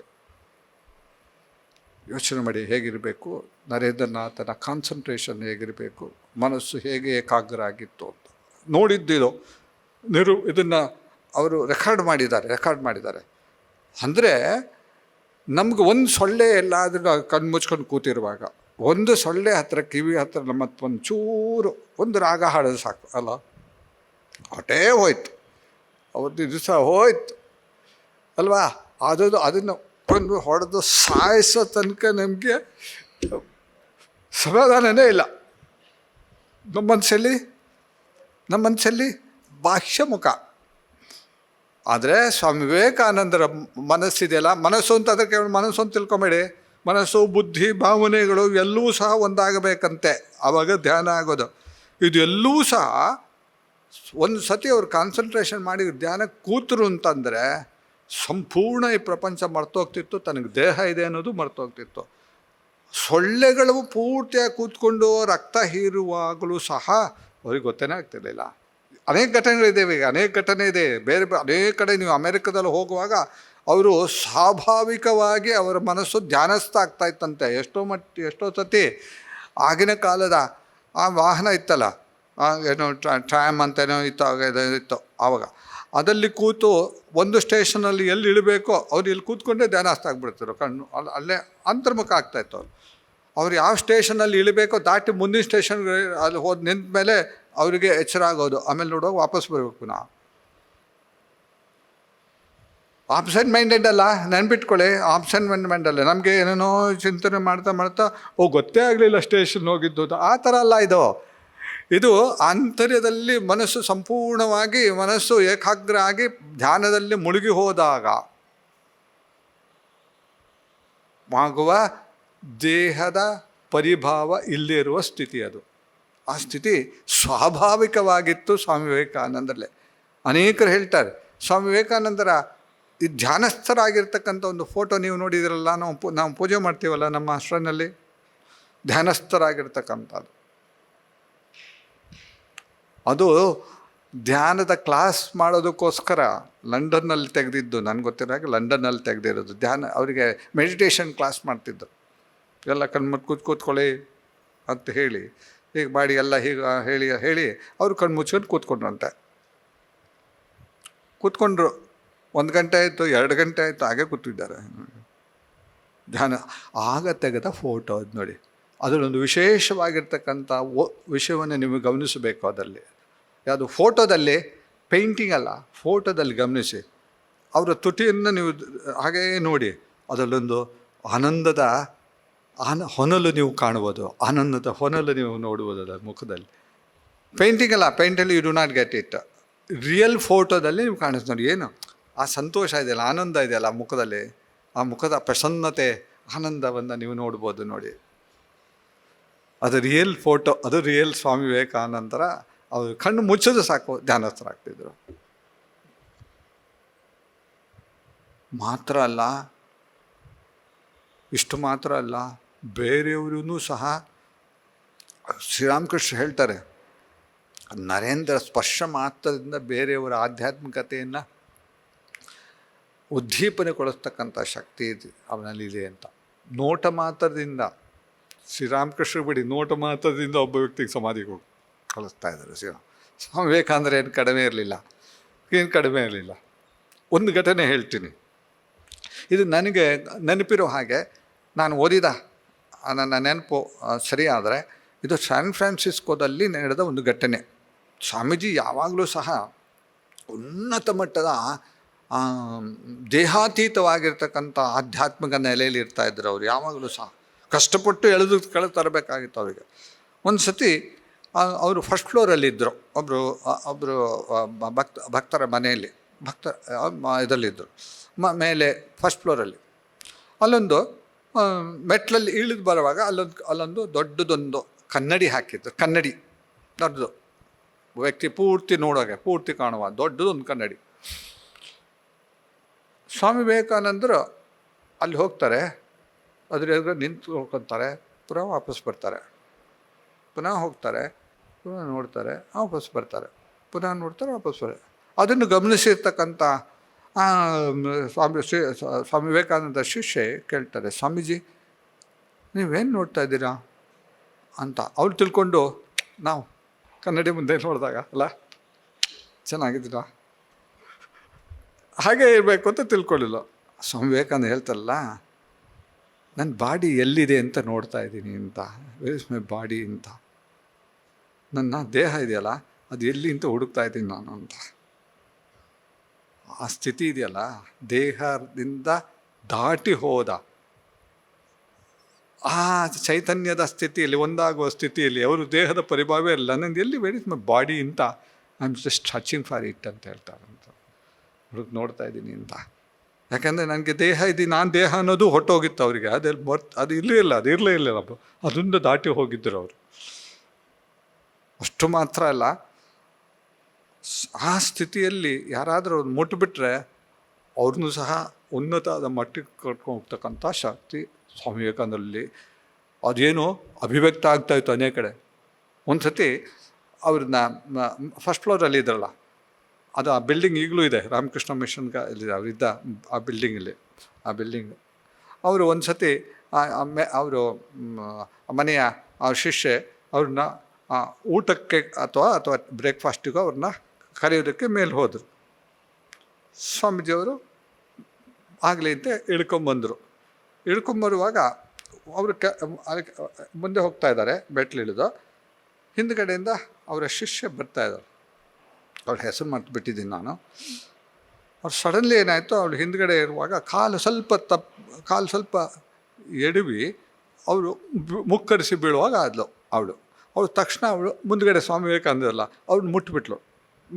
ಬೀಳುವಾಗ ಏನೋ ಹೇಳ್ತೀವಲ್ಲ ನಾವು, ಹೀಗೆ ಬೀಳುವಾಗ ತಕ್ಷಣ ಅವಳಿಗೆ ಎಂಥ ಅನುಭವ ಅಂತಂದರೆ, ಉನ್ನತವಾಗಿರ್ತಕ್ಕಂಥ ಚೈತನ್ಯದ ಅನುಭವ ಆಗುತ್ತೆ. ಜಸ್ಟ್ ಪಶ್ಚಿಮಾತದಿಂದ ಸಡನ್ಲಿ ಅವ್ರ ಮನಸ್ಸು ಎಲ್ಲ ಕಡೆ ಭಗವಂತನ ಕಾಣೋಕೆ ಆರಂಭ. ಇದು ರೆಕಾರ್ಡ್ ಆಗಿರ್ತಕ್ಕಂಥದ್ದು, ರೆಕಾರ್ಡ್ ಆಗಿರ್ತಕ್ಕಂಥದ್ದು. ಇದು ರೆಕಾರ್ಡ್ ಆಗಿರ್ತಕ್ಕಂಥ ಅವರೇ ಹೇಳಿರ್ತಕ್ಕಂಥದ್ದು. ಎಷ್ಟು ಘಟನೆಗಳಿವೆ ಗೊತ್ತಾ, ಅಮೇರಿಕಾದಲ್ಲಿ, ಇಂಡಿಯಾದಲ್ಲಿ, ಎಲ್ಲ ಕಡೆ. ಇಲ್ಲೇ ನಮ್ಮ ಜೈಪುರ ಇದೆಯಲ್ಲ, ರಾಜಸ್ಥಾನ್ ಜೈಪುರಲ್ಲಿ ಒಬ್ಬನಿಗೆ ದೇವರ ಬಗ್ಗೆ, ಈ ಮೂರ್ತಿ ದೇವರ ಎಕ್ಸಿಸ್ಟೆನ್ಸ್ ಬಗ್ಗೆ, ದೇವರ ಇರುವಿಕೆ ಬಗ್ಗೆ ಅಷ್ಟೊಂದು ವಿಶ್ವಾಸ ಇರಲಿಲ್ಲ. ಒಂದು ಸತಿ ಅವ್ರ ಜೊತೆಗೆ ಅವ್ರು ಹೋಗ್ತಾ ಇರ್ತಾರೆ ರೋಡಲ್ಲಿ. ಆ ಕಡೆಯಿಂದ ಒಂದು ಉತ್ಸವ ಬರ್ತಾಯಿದೆ, ಕೃಷ್ಣನ ಉತ್ಸವ ಬರ್ತಾಯಿದೆ. ಕೃಷ್ಣನ ಹೇಳ್ತಾರಲ್ಲ, ಒಂದು ಮೆರವಣಿಗೆ ಬರ್ತಿದೆ, ಉತ್ಸವ ಬರ್ತಾಯಿದೆ. ಪಲ್ಲಕ್ಕಿ ಉತ್ಸವ ಇರ್ಬೋದು. ಸ್ವಾಮಿ ವಿವೇಕಾನಂದ ಅದು ಬರ್ತಾ, ತುಂಬ ಜನ ಎಲ್ಲ ಮುಂದೆ ಬರ್ತಾ ಇದ್ದಾರೆ. ಮಧ್ಯದಲ್ಲಿ ಕೃಷ್ಣನನ್ನು ಕರ್ಕೊಂಬರ್ತಾ ಇದ್ದಾರೆ. ಸ್ವಾಮಿ ವಿವೇಕಾನಂದ ಏನು ಮಾಡಿದ್ರು, ಅವ್ನು ಸ್ಪರ್ಶ ಮಾಡಿ ನೋಡೋಲ್ಲಿ ಅಂಥೇಳಿ ಸ್ಪರ್ಶ ಮಾಡಿದ್ರು ಅಷ್ಟೇ, ನೋಡಿಲ್ಲಿ ಅಂತ. ಅವನಿಗೆ ಜೀವಂತವಾಗಿರ್ತಕ್ಕಂಥ ಶ್ರೀಕೃಷ್ಣ ಅವನಿಗೆ ಗೋಚರ ಆಯಿತು. ಅವನಿಗೆ ದರ್ಶನ ಆಗಿಬಿಡ್ತ. ನಾನೀಗ ಹೇಳ್ತಾ ಹೋದರೆ ಒಂದಾದ್ಮೇಲೆ ಒಂದು ಹೇಳ್ತಾ ಹೋದರೆ, ಸ್ವಾಮಿ ವಿವೇಕಾನಂದರ ಆಧ್ಯಾತ್ಮಿಕ ಶಕ್ತಿ ಎಷ್ಟು ಮಟ್ಟಿಗೆ ಅವರಲ್ಲಿ ಅಭಿವ್ಯಕ್ತ ಆಗಿತ್ತು ಅಂತಂದರೆ, ಭಾರತ ಮಲಗಿರ್ತಕ್ಕಂಥ ಭಾರತವನ್ನು ಎಚ್ಚರಗೊಳಿಸಿದ್ದು ಸ್ವಾಮಿ ವಿವೇಕಾನಂದ. ನೆನ್ಪಿಟ್ಕೊಳ್ಳಿ, ನಾವೆಲ್ಲಿದ್ವಿ ಗೊತ್ತಾ? ಅಂಧಕಾರದಲ್ಲಿದ್ವಿ. ಸ್ವಾಮಿ ವಿವೇಕಾನಂದರು ಈ ಭಾರತವನ್ನು ಉದ್ದೀಪನೆಗೊಳಿಸಿದ್ರು. ಎಲ್ಲಿ ಅಂತ ಕೇಳಿದ್ರೆ, ಈ ಭಾರತ ಭೂಮಿನೆಲ್ಲ ನೋಡಿ ಸ್ವಾಮಿ ವಿವೇಕಾನಂದರು ನಡ್ಕೊಂಡು ಬಂದ್ರಲ್ಲ, ಹೋದ್ರಲ್ಲ, ಕನ್ಯಾಕುಮಾರಿಲಿ ಕೂತು ಧ್ಯಾನ ಮಾಡಿದ್ರಲ್ಲ. ಆ ಧ್ಯಾನ ಸಾಮಾನ್ಯ ಧ್ಯಾನ ಅಲ್ಲೋ. ಸಾಮಾನ್ಯವಾಗಿ ಸನ್ಯಾಸಿಗಳು ಧ್ಯಾನ ಮಾಡೋದು ಭಗವಂತನನ್ನು ಅಲ್ವಾ, ಭಗವಂತನ ಕುರಿತು ಧ್ಯಾನ ಮಾಡ್ತಾರೆ. ಅದು ಸ್ವಾಮಿ ವಿವೇಕಾನಂದ ಧ್ಯಾನ ವಸ್ತು ಆ 3 ದಿವಸ ದೇವರಲ್ಲ, ಸಾಕ್ಷಾತ್ ಜಗನ್ಮಾತೆಯ ಸ್ವರೂಪವಾಗಿರ್ತಕ್ಕಂಥ ಭಾರತ ಮಾತೆಯನ್ನು ಕುರಿತು ಧ್ಯಾನ ಮಾಡಿದ್ರು. ಈ ಭಾರತದ ಪೂರ್ವದ ಹಿಂದಿನ ಕಾಲದಲ್ಲಿ, ಪುರಾತನ ಕಾಲದಿಂದಲೇ, ಯಾವ ಕಾಲಕ್ಕೆ ನಮ್ಮ ಚರಿತ್ರೆಯೂ ಸಹ ನೋಡೋಕ್ಕಾಗೋದಿಲ್ವೋ ಅಷ್ಟು ಹಿಂದಿನ ಕಾಲದಿಂದ ಹಿಡಿದು ಈಗಿನ ಕಾಲದವರೆಗೆ ಭಾರತದ ಆಗು ಹೋಗುಗಳಲ್ಲೂ ಸಹ ಅವರ ಮನಪಟಲದಲ್ಲಿ ಒಂದಾದ್ಮೇಲೆ ಚಿತ್ರ ಮೇಲೆ ಬರೋಕ್ಕೆ ಆರಂಭ ಆಯಿತು.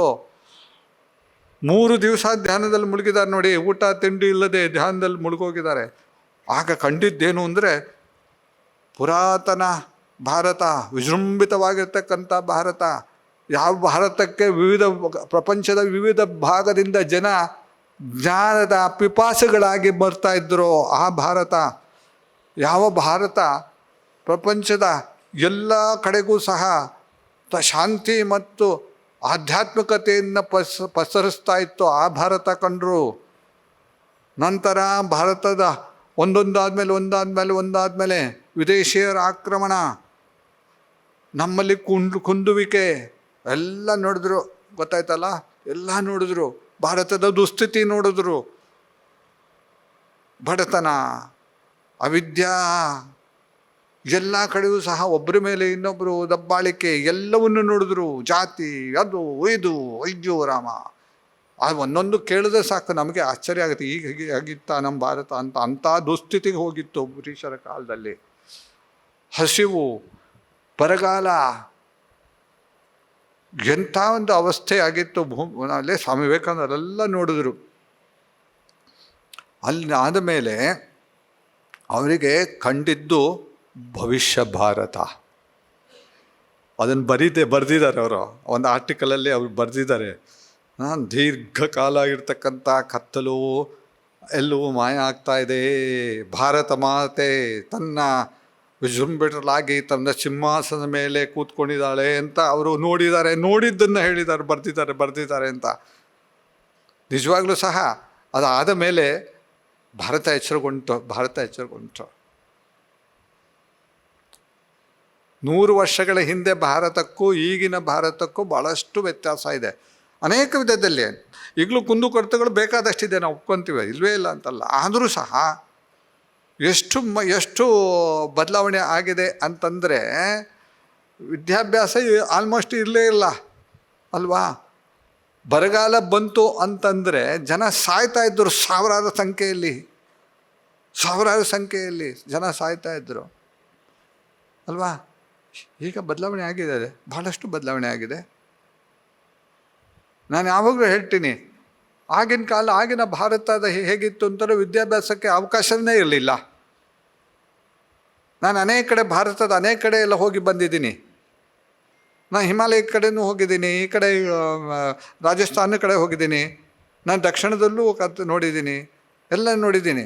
ನನಗೆ ಹಿಮಾಲಯಕ್ಕೆ ಹೋದಾಗ ನನಗೆ ಸಂತೋಷ ಆಗೋದೇನು ಅಂತಂದರೆ, ಬೆಳಗಿನ ಹೊತ್ತು ಒಂದು 8:30, 9 ಗಂಟೆ ಹೊತ್ತಿಗೆ ಮಕ್ಕಳು ತಂಡೋಪತಂಡವಾಗಿ ತನ್ನ ಬೆನ್ನ ಮೇಲೆ ಸ್ಕೂಲ್ ಬ್ಯಾಗ್ ಇಟ್ಕೊಂಡು ಪರ್ವತ ಹತ್ಕೊಂಡು ಹೋಗ್ತಾ ಇದ್ದಾರೆ ನೋಡಿ. ಅದನ್ನ ನೋಡೋಕೆ ಸಂತೋಷ ಆಗುತ್ತೆ. ಆ ಸ್ವಾಮೀಜಿ ಹೇಳಿದ್ರಲ್ಲ ವಿದ್ಯಾಭ್ಯಾಸ ಕೊಡಬೇಕು ಅಂತ ಅಲ್ವಾ. ಸ್ವಾಮೀಜಿಯ ಮಾತಿದೆಯಲ್ಲ, ಅದು ಋಷಿವಾಣಿ, ಅದು ಖಂಡಿತವಾಗಿಯೂ ಸತ್ಯ ಆಗಲೇಬೇಕು. ಪ್ರಕೃತಿ ಋಷಿಗ ವಾಣಿಯನ್ನು ಅನುಸರಿಸುತ್ತೆ ಪ್ರಕೃತಿ. ಅಂಥ ಮಹಾನ್ ವ್ಯಕ್ತಿತ್ವವುಳ್ಳವರು ಸ್ವಾಮಿ ವಿವೇಕಾನಂದರು. ಕೊನೆಗೆ ಒಂದು ಘಟನೆ ಹೇಳಿ ನನ್ನ ಮಾತನ್ನು ಮುಗಿಸ್ತೀನಿ. ಸ್ವಾಮಿ ವಿವೇಕಾನಂದರು, ಇದು ಅಮೇರಿಕದಲ್ಲಿ ನಡೆದ ಘಟನೆ. ಮೇರಿ ಲೂಯಿಸ್ ಬರ್ಕನ್ ಅವರು ಸ್ವಾಮಿ ವಿವೇಕಾನಂದರ ಕುರಿತಾಗಿ ಒಂದು ಪುಸ್ತಕ ಬರೆದ ರಿಸರ್ಚ್ ಮಾಡಿರೋ ಬುಕ್ಕು. ಸುಮಾರು 30-40 ವರ್ಷಗಳ ನಿರಂತರ ಪ್ರಯತ್ನದಿಂದ Swami Vivekananda in America new discoveries ಅನ್ನೋ ಒಂದು ಪುಸ್ತಕ ಮಾಡಿದೆ. 6 ವಾಲ್ಯೂಮ್ ಇದೆ. ಓದಲೇಬೇಕು. ಸ್ವಾಮಿ ವಿವೇಕಾನಂದರನ್ನು ನೀವು ತಿಳ್ಕೊಬೇಕು ಅಂತಿದ್ರೆ ಅದನ್ನು ಓದಬೇಕು. ಅವರು ಎಲ್ಲೆಲ್ಲೋ ಹೋಗಿ, ಅಮೇರಿಕದಲ್ಲಿ ಸ್ವಾಮಿ ವಿವೇಕಾನಂದರು ಎಲ್ಲಿದ್ದರು ಆ ಹಳ್ಳಿಗೆ ಹೋಗಿ, ಅಲ್ಲಿ ನೀವು ಹಳೇ 50-60 ವರ್ಷ, ಆ ಕಾಲದ 50 ವರ್ಷ ಹಳೆಯ ಪೇಪರ್ ತೆಗೆದು ಅದನ್ನು ನೋಟ್ ಮಾಡಿಕೊಂಡು ಅದನ್ನು ಫೋಟೋ ತೆಗೆದು ಎಲ್ಲೆಲ್ಲಿ ಹೋದರು. ಆಗ ಸ್ವಾಮಿ ವಿವೇಕಾನಂದನ ಜೀವಿಸಿದ್ರಲ್ಲ ಸ್ವಾಮಿ ವಿವೇಕಾನಂದರನ್ನು ನೋಡಿದವರು, ಅವ್ರನ್ನ ಭೇಟಿ ಮಾಡಿ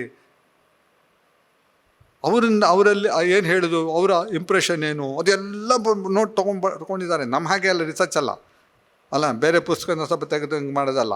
ಅವರೇ ಫಸ್ಟ್ ಹ್ಯಾಂಡ್ ಹೋಗಿ ತನ್ನ ಜೀವನವನ್ನೇ ಅದಕ್ಕೆ ಮುಡುಪಾಗಿ ಇಟ್ಟಿರ್ತಕ್ಕಂಥ ಅವರು. ಅದರಲ್ಲಿ ಒಂದು ಮೇರಿ ಲೂಯಿಸ್ ಬರ್ಕ್ ಅವರ ಹೆಸರು. ಅವರು ಒಂದು ಕಡೆ ಒಂದು ಘಟನೆ ಹೇಳ್ತಾರೆ. ಒಂದು ಅಮೇರಿಕದಲ್ಲಿ ಅನೇಕ ಕಡೆ ಅವರು ಹೋಗಿ ಪ್ರವಚನ ಮಾಡ್ತಾಯಿದ್ರು, ಲೆಕ್ಚರ್ ಕೊಡ್ತಾಯಿದ್ರಲ್ಲ. ಸ್ವಾಮಿ ವಿವೇಕಾನಂದರು ಬಂದರು ಅಂತಂದರೆ ಅವ್ರು ನಡೆಯೋದೇ ಒಂದು ಗಾಂಭೀರ್ಯ ಇತ್ತು ಅವರಲ್ಲಿ. ಅಂತ ಒಂದು ಕಡೆ ಒಂದು 400-500 ಜನ ಒಂದು ದೊಡ್ಡ ಹಾಲಲ್ಲಿ ಕೂತಿದ್ದಾರೆ, ಸ್ವಾಮಿ ವಿವೇಕಾನಂದರು ಮಾತಾಡ್ತಾರೆ ಅಂತ. ಅದು ವೇದಾಂತದ ಬಗ್ಗೆ ಅವತ್ತು ಟಾಪಿಕ್. ಇದು ಇದರಲ್ಲೇ ಕ್ಯಾಲಿಫೋರ್ನಿಯಾದಲ್ಲಿ ಎಲ್ಲ ಒಂದು ಕಡೆ ಆದ ಘಟನೆ. ಅವರ ಜೊತೆಗೆ ಅವರು ಇದ್ದ ಮನೆಯ ಅವರ ಒಡತಿ, ಅಂದರೆ ಮನೆಯವರು, ಅವರು ಸ್ವಾಮಿ ವಿವೇಕಾನಂದ ಡಿಸೈಪಲ್. ಅವರು ಸ್ವಾಮಿ ವಿವೇಕಾನಂದನ ಎಲ್ಲಿ ಹೋದರೂ ಅವ್ರ ಜೊತೆ ಹೋಗ್ತಾಯಿದ್ರು, ಅವ್ರ ಜೊತೆ ಅವ್ರು ಕರ್ಕೊಂಡು ಹೋಗ್ತಿದ್ರು. ಸರಿ, ಸ್ವಾಮಿ ವಿವೇಕಾನಂದರು ಹೋದರು, ಅಲ್ಲಿ ನಿಂತ್ಕೊಂಡ್ರು. ಸ್ವಾಮಿ ವಿವೇಕಾನಂದರು ನಿಂತ್ಕೊಂಡು ಮಾತಾಡ್ತಾ ಇರಲಿಲ್ಲ, ಗೊತ್ತಾಯ್ತಲ್ಲ, ನಮ್ಮ ಹಾಗೆ ಕೂತ್ಕೊಂಡು ಮಾತಾಡ್ತಿರಲಿಲ್ಲ. ಸ್ಟೇಜ್ ಒಂದು ಕಡೆಯಿಂದ ವಾಕ್ ಮಾಡಿ ಮಾತಾಡ್ತಿದ್ದು ಗೊತ್ತವರು. ಮಧ್ಯೆ ನಿಂತು ಅವರು ಸಿಂಹ ಅವ್ರನ್ನ ನೋಡಿದವ್ರು ಹೇಳ್ತಾ ಇದ್ದರು, ಅದನ್ನ ಕೇಳಿದವರು. ಅವ್ರು ಹೇಗೆ ಅಂತಂದರೆ, ಸಿಂಹ ಆ ಕಡೆ ಓಡಾಡುತ್ತೆ ನೋಡಿ, ಹಾಗೆ ಓಡಾಡಿ ಮಾತಾಡ್ತಾ ಇದ್ದಾರಂತೆ ಅವರು. ಜನ ತಲ್ಲೀನರಾಗ್ಬಿಡ್ತಾ ಇದ್ರು ಕೇಳಿ. ಆ ಶಕ್ತಿ, ಮಾತಿನ ಒಂದು ಮೋಡಿ ಇತ್ತು ಅವರಲ್ಲಿ. ಎಂಥ ಭಾಷೆ, ಎಂಥ ಇದು ಒಂದು ಶಕ್ತಿ ಅದರಲ್ಲಿ ಅಂತಂದು ಅವ್ರು ಹೇಳ್ತಾರೆ. ಒಂದು ಸತಿ ಈಗ ಮಾತಾಡೋಕ್ಕೆ ಸ್ಟಾರ್ಟ್ ಮಾಡಿದ್ರು ವೇದಾಂತ ಕಾಲದಲ್ಲಿ. 400 ಜನ ಸಂಪೂರ್ಣವಾಗಿ ಸ್ವಾಮಿ ವಿವೇಕಾನಂದರನ್ನೇ ಸಂಪೂರ್ಣವಾಗಿ ದೃಷ್ಟಿಸಿ ನೋಡ್ತಾ ಸಂಪೂರ್ಣ ಮೈಮರೆತು ಬಿಟ್ಟಿದ್ದಾರೆ. ಜನ ಎಲ್ಲ ನಿಶಬ್ದವಾಗಿಬಿಟ್ಟಿದೆ. ಎಲ್ಲ ಸ್ವಾಮಿ ವಿವೇಕಾನಂದರು ನಿರರ್ಗಳವಾಗಿ ಮಾತಾಡ್ತಾರೆ. ಅವರ ಬಾಯಿಂದ ನಿರರ್ಗಳವಾಗಿ ಶಬ್ದಗಳ ಧಾರೆ ಹರಿತಾ ಇದೆ. ಅರ್ಧ ಗಂಟೆ ಆಯಿತು, 3/4 ಗಂಟೆ ಆಯಿತು. ಸ್ವಾಮಿ ವಿವೇಕಾನಂದರು ಒಂದು ಸತಿ ಎಲ್ಲ ನೋಡಿ ತಕ್ಷಣ ಮಾತನ್ನು ನಿಲ್ಲಿಸ್ಬಿಟ್ರು. ಹಾಗೆ ಹೊರಗಡೆ ಹೊರಟೋದ್ರು ವಾಪಸ್ಸು. ಜನ ಸಂಪೂರ್ಣ ಮರ್ತು ಬಿಟ್ಟಿದ್ದಾರೆ ಎಲ್ಲಿದ್ದೀವಿ ಅಂತ. ಗಂಭೀರವಾಗಿದೆ ಎಲ್ಲವೂ ಸಹ. ಅವ್ರ ಜೊತೆ ಬಂದಿದ್ರಲ್ಲ ಸ್ವಾಮಿ ವಿವೇಕಾನಂದ ಶಿಷ್ಯೆ, ಅವ್ರಿಗೂ ನಿರಾಶೆ ಆಯಿತು. ಸ್ವಾಮೀಜಿ ಎಷ್ಟು ಚೆನ್ನಾಗಿ ಮಾತಾಡ್ತಾಯಿದ್ರು, ಎಂಥ ಅದ್ಭುತವಾದ ಇದಿತ್ತು, ಯಾಕೆ ನಿಲ್ಲಿಸ್ಬಿಟ್ರು, ಪೂರ್ತಿ ಮಾಡಿದೆ ಅಂತ ಅವರಿಗೊಂದು. ಮನೆಗೆ ಹೋದ ಮೇಲೆ ಸ್ವಾಮಿ ವಿವೇಕಾನಂದರು ವೆರಿ ಹೈ ಸ್ಟೇಟಲ್ಲಿದ್ದರು, ಅವಾಗ ಆಧ್ಯಾತ್ಮಿಕ ಸ್ಟೇಟಲ್ಲಿದ್ದರು. ಅವ್ರು ಕೇಳಿದ್ದು ಬಂದಮೇಲೆ ಅವ್ರು ಕೇಳ್ತಾರೆ, ಸ್ವಾಮೀಜಿ ಇವತ್ತು ನೀವು ಮಾತಾಡಿದ್ರಲ್ಲ ಅದು ಅದ್ಭುತವಾಗಿತ್ತು, ಈ ಪ್ರಪಂಚವನ್ನೇ ನಾವು ಮರ್ತು ಬಿಟ್ಟಿದ್ವಿ, ನಾವು ಯಾಕೆ ನಿಲ್ಲಿಸ್ಬಿಟ್ರಿ ನೀವು ಅಂತ. ಆಗ ಸ್ವಾಮಿ ವಿವೇಕಾನಂದ ಹೇಳ್ತಾರೆ, ನಾನು ಮಾತಾಡ್ತಾ ಮಾತಾಡ್ತಾ ಮಾತಾಡ್ತಾ ಮಾತಾಡ್ತಾ ಅವ್ರು ಮಾತಾಡುವಾಗ ಅವ್ರು ವೆರಿ ಹೈ ಸ್ಟೇಟಲ್ಲಿ ಹೋಗಿ ಮಾತಾಡ್ತಿದ್ರು ಅವರು. ನಾನು ಆಮೇಲೆ ನೋಡ್ತೀನಿ ಅಲ್ಲಿರ್ತಕ್ಕಂಥ 400-500 ಜನರ ಮನಸ್ಸಿದೆಯಲ್ಲ, ಆ ಮನಸ್ಸುಗಳೆಲ್ಲೂ ಸಹ ಏಕಾಗ್ರವಾಗಿ ಅನಂತತೆಯಲ್ಲಿ ಮುಳುಗಿ ಹೋಗುವ ಸ್ಥಿತಿಗೆ ಏರಿತ್ತಂತೆ. ಯೋಚನೆ ಮಾಡಿ, ಧ್ಯಾನದ ಆಳಕ್ಕೆ ಮುಳುಗಿ ಆಲ್ಮೋಸ್ಟ್ ಸಮಾಧಿಯಲ್ಲಿ ಹೋಗುವ ಸ್ಥಿತಿಗಿತ್ತಂತೆ. ಅದಕ್ಕೆ ತಕ್ಷಣ ಅವರು ಗುರುಗಳ ಮಾತು ನೆನಪು ಬಂತು, ಶ್ರೀರಾಮಕೃಷ್ಣ ಮಾತು, ಯಾರ ಭಾವವನ್ನು ಸಹ ಡಿಸ್ಟರ್ಬ್ ಮಾಡಬೇಡ, ಅವರವರ ಸಂಸ್ಕಾರಕ್ಕೆ ಅನುಗುಣವಾಗಿ ಅವರು ಆಧ್ಯಾತ್ಮಿಕವಾಗಿ ಬೆಳಿಬೇಕು ಅಂತ ಶ್ರೀರಾಮಕೃಷ್ಣರು ಹೇಳ್ತಾರೆ. ಭಾವವನ್ನು ಮಾಡಬೇಡ ಅಂತ ಹೇಳಿದ ನೆನಪು ಬಂತು. ಅದನ್ನ ಹಾಗಾಗಿ ನಾನು ಅಲ್ಲಿಗೆ ನಿಲ್ಲಿಸಿ ವಾಪಸ್ ಬಂದೆ ಅಂತ. ಅಂದರೆ ಯೋಚನೆ ಮಾಡಿ, 500 ಜನರ ಮನಸ್ಸನ್ನು ಮುದ್ದೆ ಮಾಡಿ, ಮಣ್ಣಿನ ಮುದ್ದೆ ಮಾಡಿ ರೂಪವನ್ನು ಕೊಡುವ ಹಾಗೆ ಅವರ ಮನಸ್ಸನ್ನು ಸಮಾಧಿಗೆ ಸ್ಥಿತಿಗೆ ತೊಗೊಂಡು ಹೋಗುವ ಶಕ್ತಿ ಸ್ವಾಮಿ ವಿವೇಕಾನಂದರಲ್ಲಿ ಇದೆ ಅಂತ ಆದರೆ ಯೋಚನೆ ಮಾಡಿ, ಅವರ ಆಧ್ಯಾತ್ಮಿಕ ವ್ಯಕ್ತಿತ್ವದ ಘನತೆ ನೀವು ಯೋಚನೆ ಮಾಡಿ, ಔನ್ನತ್ಯವನ್ನು ನೀವು ಯೋಚನೆ ಮಾಡಿ, ಅವ್ರದ್ದು ಹೇಗಿರಬೇಕು ಸ್ವಾಮಿ ವಿವೇಕಾನಂದರು. ಸುಮ್ಮನೆ ಅಲ್ಲ, ಯಾರು ಮನಸ್ಸು ಸದಾ ಕಾಲ ಸಮಾಧಿಯ ಕಡೆ ಓಡೋಗ್ತಾ ಇತ್ತೋ ಅಂಥ ಶ್ರೀರಾಮಕೃಷ್ಣರನ್ನು ಸಂಪೂರ್ಣವಾಗಿ ಸೆಳೆಯುವ ಶಕ್ತಿ ಸ್ವಾಮಿ ವಿವೇಕಾನಂದದಲ್ಲಿ. ಕಾರಣ ಏನು ಅಂತಂದರೆ ಅದು ಅವರ ಆಧ್ಯಾತ್ಮಿಕ ವ್ಯಕ್ತಿತ್ವ. ಅಸಾಧಾರಣವಾಗಿರ್ತಕ್ಕಂಥ ವ್ಯಕ್ತಿತ್ವ ಅಂತ ಅದು ಶ್ರೀರಾಮಕೃಷ್ಣ ಹೇಳ್ತಾರೆ. ಬಹಳ ಅಪರೂಪಕ್ಕೆ ಮನುಷ್ಯನ ಇತಿಹಾಸದಲ್ಲಿ ಇಂಥ ವ್ಯಕ್ತಿಗಳು ಜನ್ಮ ತಾಳಿ ಅದು ಅಪರೂಪಕ್ಕೆ. ನಮ್ಮ ಭಾರತದಲ್ಲಿ ಭಗವಂತ ಹೇಳ್ತಾನಲ್ಲ, ಯದಾ ಯದಾ ಹಿ ಧರ್ಮಸ್ಯ ಗ್ಲಾನಿರ್ಭವತಿ ಭಾರತ ಅಂತ. ಅಂಥ ಸ್ಥಿತಿ ಬಂದಾಗ, ಅಂಥ ಸ್ಥಿತಿಗೆ ಬಂದಿತ್ತು ಭಾರತ. ಹಾಗಾಗಿ ಶ್ರೀರಾಮಕೃಷ್ಣರು ಸಹ ಜನ್ಮ ತಾಳಿದರು. ತಮ್ಮ ಜೊತೆಗೆ ಆಧ್ಯಾತ್ಮಿಕ ರತ್ನಗಳನ್ನು ಸಹ ಕರ್ಕೊಂಬಂದರು. ಅದ್ಭುತವಾಗಿರ್ತಕ್ಕಂಥ ಒಬ್ಬರು ಇಬ್ಬರು ಸ್ವಾಮಿ ವಿವೇಕಾನಂದರು, ಸ್ವಾಮಿ ಬ್ರಹ್ಮಾಂಜಿ, ಪ್ರೇಮಾಂಜಿ, ತುರಿಯಾನಂದಜಿ, ಅವರು ಒಬ್ಬೊಬ್ಬರು ಅದ್ಭುತವಾಗಿ. ಅದರಲ್ಲಿ ಮೇರು ಶಿಖರ ಯಾರು ಅಂತ ಕೇಳಿದ್ರೆ ಶ್ರೀರಾಮಕೃಷ್ಣರ ಶಿಷ್ಯರಲ್ಲಿ ಸ್ವಾಮಿ ವಿವೇಕಾನಂದರು, ನಿಸ್ಸಂಶಯವಾಗಿ ಸ್ವಾಮಿ ವಿವೇಕಾನಂದರು. ಹಾಗಾಗಿ ನಿಮಗೆ ಸ್ವಾಮಿ ವಿವೇಕಾನಂದರ ಬಗ್ಗೆ ನೀವು ಅರಿಬೇಕು ಅಂತ ಇದ್ದರೆ ಅವರ ಜೀವನದ ನೀವು ಓದಬೇಕು, ಕೂಲಂಕುಷವಾಗಿ ಓದಬೇಕು, ಕೂಲಂಕುಷವಾಗಿ ಓದಬೇಕು. ಸುಮ್ಮನೆ ಕಾದಂಬರಿ ಓದಾಗೆ ಅಥವಾ ಏನೋ ಒಂದು ಪುಸ್ತಕ ಓದಾಗ ಆಗಲ್ಲ, ಮುಳುಗಬೇಕು ಅದರಲ್ಲಿ. ಎಷ್ಟು ಅರ್ಥಗರ್ಭಿತವಾಗಿದೆ ಅಂತ ನಮಗೆ ಸಿಕ್ಕಿರೋದು ಬಹಳ ಕಡಿಮೆ. ಅದರಲ್ಲೇ ಅವರ ವ್ಯಕ್ತಿತ್ವ ಎಷ್ಟು ದೊಡ್ಡದಾಗಿರುವಾಗ ಇನ್ನು ಅವರ ಪೂರ್ಣ ಜೀವನ ಸಂದೇಶ ಪೂರ್ತಿ ಸಿಕ್ಕಿದ್ರೆ ನಾವು ಎಲ್ಲಿರ್ತಿದ್ದೇನು. ಅವರ ಪ್ರವಚನಗಳನ್ನು ನೀವು ಪುಸ್ತಕನ ಓದ್ತಾ ಹೋದರೆ ನಿಮ್ಗೆ ಆಶ್ಚರ್ಯ ಆಗುತ್ತೆ. ಎಂಥ ಅವರ ಮಾತಿನ ಇದು ಮಾತ್ರ ಅಲ್ಲ, ಅದರಲ್ಲಿ ಶಕ್ತಿ ಇದೆ. ಸ್ವಾಮಿ ವಿವೇಕಾನಂದರ ಮಾತಿನಲ್ಲಿ ಶಕ್ತಿ ಇದೆ, ಈಗಲೂ ಇದೆ ಅದು. ಅನೇಕರು ಅದರಿಂದ ಪ್ರಭಾವಿತರಾಗಿದ್ದಾರೆ. ಜೀವನವನ್ನೇ ಬದಲಾಗಿದೆ ಅನೇಕರಿಗೆ. ಅದಕ್ಕೆ ಹೇಳ್ತಾ ಇದ್ದು, ಸ್ವಾಮಿ ವಿವೇಕಾನಂದರನ್ನ ಜೀವನ ಸಂದೇಶವನ್ನು ನಮ್ಮ ಯುವಕರಿಗೆ ನಾವು ಕೊಡಬೇಕಾಗಿದೆ ಅಂತ, ನಮ್ಮ ಈಗಿನ ಜನಾಂಗಕ್ಕೆ ಕೊಡಬೇಕಾಗಿದೆ. ಯಾರೋ ಒಬ್ಬ ವ್ಯಕ್ತಿ ಸುಸೈಡ್ ಮಾಡೋಕ್ಕೆ ಹೋಗುವಾಗ ರೈಲ್ವೆ ಸ್ಟೇಷನ್ನಲ್ಲಿ ಇರ್ತಕ್ಕಂಥ ಒಂದು ಅಂಗಡಿಯಲ್ಲಿ ಸ್ವಾಮಿ ವಿವೇಕಾನಂದರು ಸಣ್ಣದೊಂದು ಪುಸ್ತಕ ಸಿಕ್ತು. ಅವರು ಜೀವನವನ್ನೇ ಬದಲಾಯಿಸ್ತದೆ. ಯಾರೋ ಒಬ್ಬ ಮೆಡಿಕಲ್ ಕಾಲೇಜ್ಗೆ ಸೇರಬೇಕು ಅಂತಿದ್ದ, ಅವನಿಗೆ ಮೆಡಿಕಲ್ ಕಾಲೇಜ್ ಸೀಟ್ ಸಿಕ್ಕಲಿಲ್ಲ. ಅವರು ಕೊನೆಗೆ ಅವನು ಏನೋ ಇಂಜಿನಿಯರಿಂಗ್ ಅಂದರೂ ಸಿಕ್ಕಿದ್ದ, ಆದರೆ ಇಷ್ಟ ಇರಲಿಲ್ಲ ಅದು. ಸೊ ಅವನಿಗೆ ಕ್ಲಾಸಿಗೆ ಬಂಕ್ ಮಾಡ್ತಿದ್ದ, ಹೋಗ್ತಾ ಇರಲಿಲ್ಲ. ಆಮೇಲೆ ಬೆಂಗಳೂರು ರಾಮಕೃಷ್ಣ ಆಶ್ರಮಕ್ಕೆ ಬಂದ. ಅಲ್ಲಿ ಒಂದು ಸಣ್ಣದೊಂದು ಪುಸ್ತಕ ನೋಡ್ದ, ತೊಗೊಂಡ, ಓದಿದಾಗ ಅವ್ರಿಗೆ ಹೊಸ ಬೆಳಕು ಕಾಣ್ತವ್ರು. ಆಮೇಲೆ ಮೆಡಿಕಲ್ ಸೀಟ್ ಸಿಕ್ತು. ಮೆಡಿಸಿನ್ ಅವ್ರು ಡಾಕ್ಟ್ರ್ ಆದರು. ಒಂದು ಟೀಮ್ ಆಫ್ ಡಾಕ್ಟರ್ಸ್ ಸೇರಿಕೊಂಡು ವಿವೇಕಾನಂದ ಯೂತ್ ಮೂಮೆಂಟ್ ಅಂತ ಮೈಸೂರು ಹತ್ತಿರ HD ಕೋಟೆ ಅಲ್ಲಿ ಟೀಮ್ ಆಫ್ ದೊಡ್ಡ ಒಬ್ಬರು ಡಾಕ್ಟ್ರು ಹೊಡ್ಡಕ್ಕೆ ಆ ಸುತ್ತಮುತ್ತ ಇರ್ತದೆ ಗುಡ್ಡಗಾಡು ಜನರಿಗೆ ಎಷ್ಟೊಂದು ಸೇವೆ ಮಾಡ್ತಾ ಇದ್ದಾರೆ. ಸ್ಕೂಲು, ಹಾಸ್ಪಿಟಲು ಎಲ್ಲ ಮಾಡ್ತಾ ಇದ್ದಾರೆ. ದೊಡ್ಡದೊಂದು ಸಂಸ್ಥೆ ಕಟ್ಬಿಟ್ರು, ದೊಡ್ಡ ಸಂಸ್ಥೆ. ಈಗಲೂ ಸಹ ಪ್ರೈಮ್ ಮಿನಿಸ್ಟರ್ ಟೀಮಲ್ಲಿ ಅವರು ಇದ್ದಾರೆ, ಆ ಡಾಕ್ಟ್ರು. ಅವ್ರ ಹೆಸರು ಅವರು. ಹೀಗೆ ಸ್ವಾಮಿ ವಿವೇಕಾನಂದರ ಸಂದೇಶ, ಜೀವನ ಸಂದೇಶ ಇದೆಯಲ್ಲ, ಅದರಲ್ಲಿ ಶಕ್ತಿ ಇದೆ. ಅದರಲ್ಲಿ ವ್ಯಕ್ತಿಯನ್ನು ಬದಲಾಯಿಸ್ತಕ್ಕಂಥ ಒಂದು ಅದ್ಭುತವಾಗಿರ್ತಕ್ಕಂಥ ಒಂದು ಶಕ್ತಿ ಅದರಲ್ಲಿದೆ. ಅಗೋಚರ, ಅದು ಅಗೋಚರ, ಆದರೆ ಅದರ ಪ್ರಭಾವ ಪರಿಣಾಮಕಾರಿ. ಅದೇ ಸ್ವಾಮಿ ವಿವೇಕಾನಂದರ ಜೀವನ ಸಂದೇಶ ಅಂತ. ಇನ್ನೂ ಏನೋ ಥರ ಹೇಳಬೇಕು ಅಂತಿದ್ದೆ, ನಾನು ಅವ್ರ ವ್ಯಕ್ತಿತ್ವದಲ್ಲೇ ನಿಲ್ಲಿಸ್ಬಿಡ್ತೀನಿ. ಯಾಕೆಂದರೆ ಆ ವ್ಯಕ್ತಿತ್ವದಿಂದ ಮಾತ್ರ ನಾವು ಆಧ್ಯಾತ್ಮಿಕವಾಗಿ ನಾವು ಮುಂದುವರಿಯೋದಕ್ಕೆ ಸಾಧ್ಯ ಅಂತ ಹೇಳ್ತಾ, ದಯವಿಟ್ಟು ಸ್ವಾಮಿ ವಿವೇಕಾನಂದರ ಜೀವನವನ್ನು ಓದಿ, ಸಾಧ್ಯ ಆದರೆ ಇಂಗ್ಲೀಷ್ ಗೊತ್ತಿದ್ದರೆ Swami Vivekananda in America new discoveries ಅನ್ನುವ ಪುಸ್ತಕ ಓದಿ. ಮೇರಿ ಲೂಯಿಸ್ ಬರ್ಕ್ ಅವರು ನೋಡುವ ಭಾಗ್ಯ ನಂಗೆ ಸಿಕ್ಕಿತ್ತು. 1994ನೇ ಇಸ್ವಿಯಲ್ಲಿ ಅವರು Swami Vivekananda Chicago address centenary ಅವರ ಕನ್ಕ್ಲೂಡಿಂಗ್ ಫಂಕ್ಷನಿಗೆ ಬೇಲುಮಠಕ್ಕೆ ಬಂದಿದ್ದರು. ದೊಡ್ಡದೊಂದು ಕಾನ್ಫರೆನ್ಸಲ್ಲಿ ಆಯಿತು. ನಮ್ಮ ಅನೇಕರ ಭಕ್ತರು ನಾವು ಜೊತೆಗೆ ಅಲ್ಲಿ ಹೋಗಿದ್ವಿ. ಇಲ್ಲಿಂದ ಮಂಗಳೂರಿಂದ ಹೋಗಿದ್ದು. ಆಗ ಅವರು ವಯಸ್ಸಾದ ಮಹಿಳೆ ಆವಾಗ ಒಂದು ಭಾಷಣ ಮಾಡಿದ್ರು.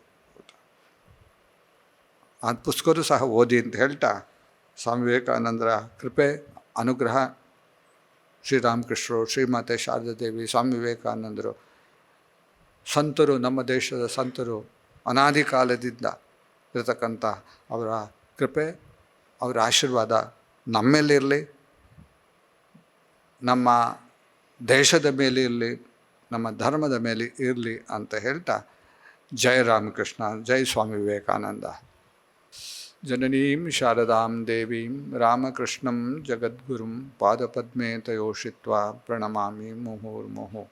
ನಾಕಾದಿಲೋಕಂ ಸುಖಜಂ ತದಿವ್ಯಂ ಸುರಮ್ಯಮೈಶ್ವರ್ಯಂ ನ ಅಹಂ ನ ಯಾಚೆ. ಹೃದಾಸನೆ ತ್ವಂ ಕೃಪಯಾ ಸದಾ Y ವಸೇತಿ ಯಾಚೆ Bhuvi Ramakrishna. Jaya Ramakrishna. Become Swami Vivekananda's messenger. Share the video with 3 of your friends.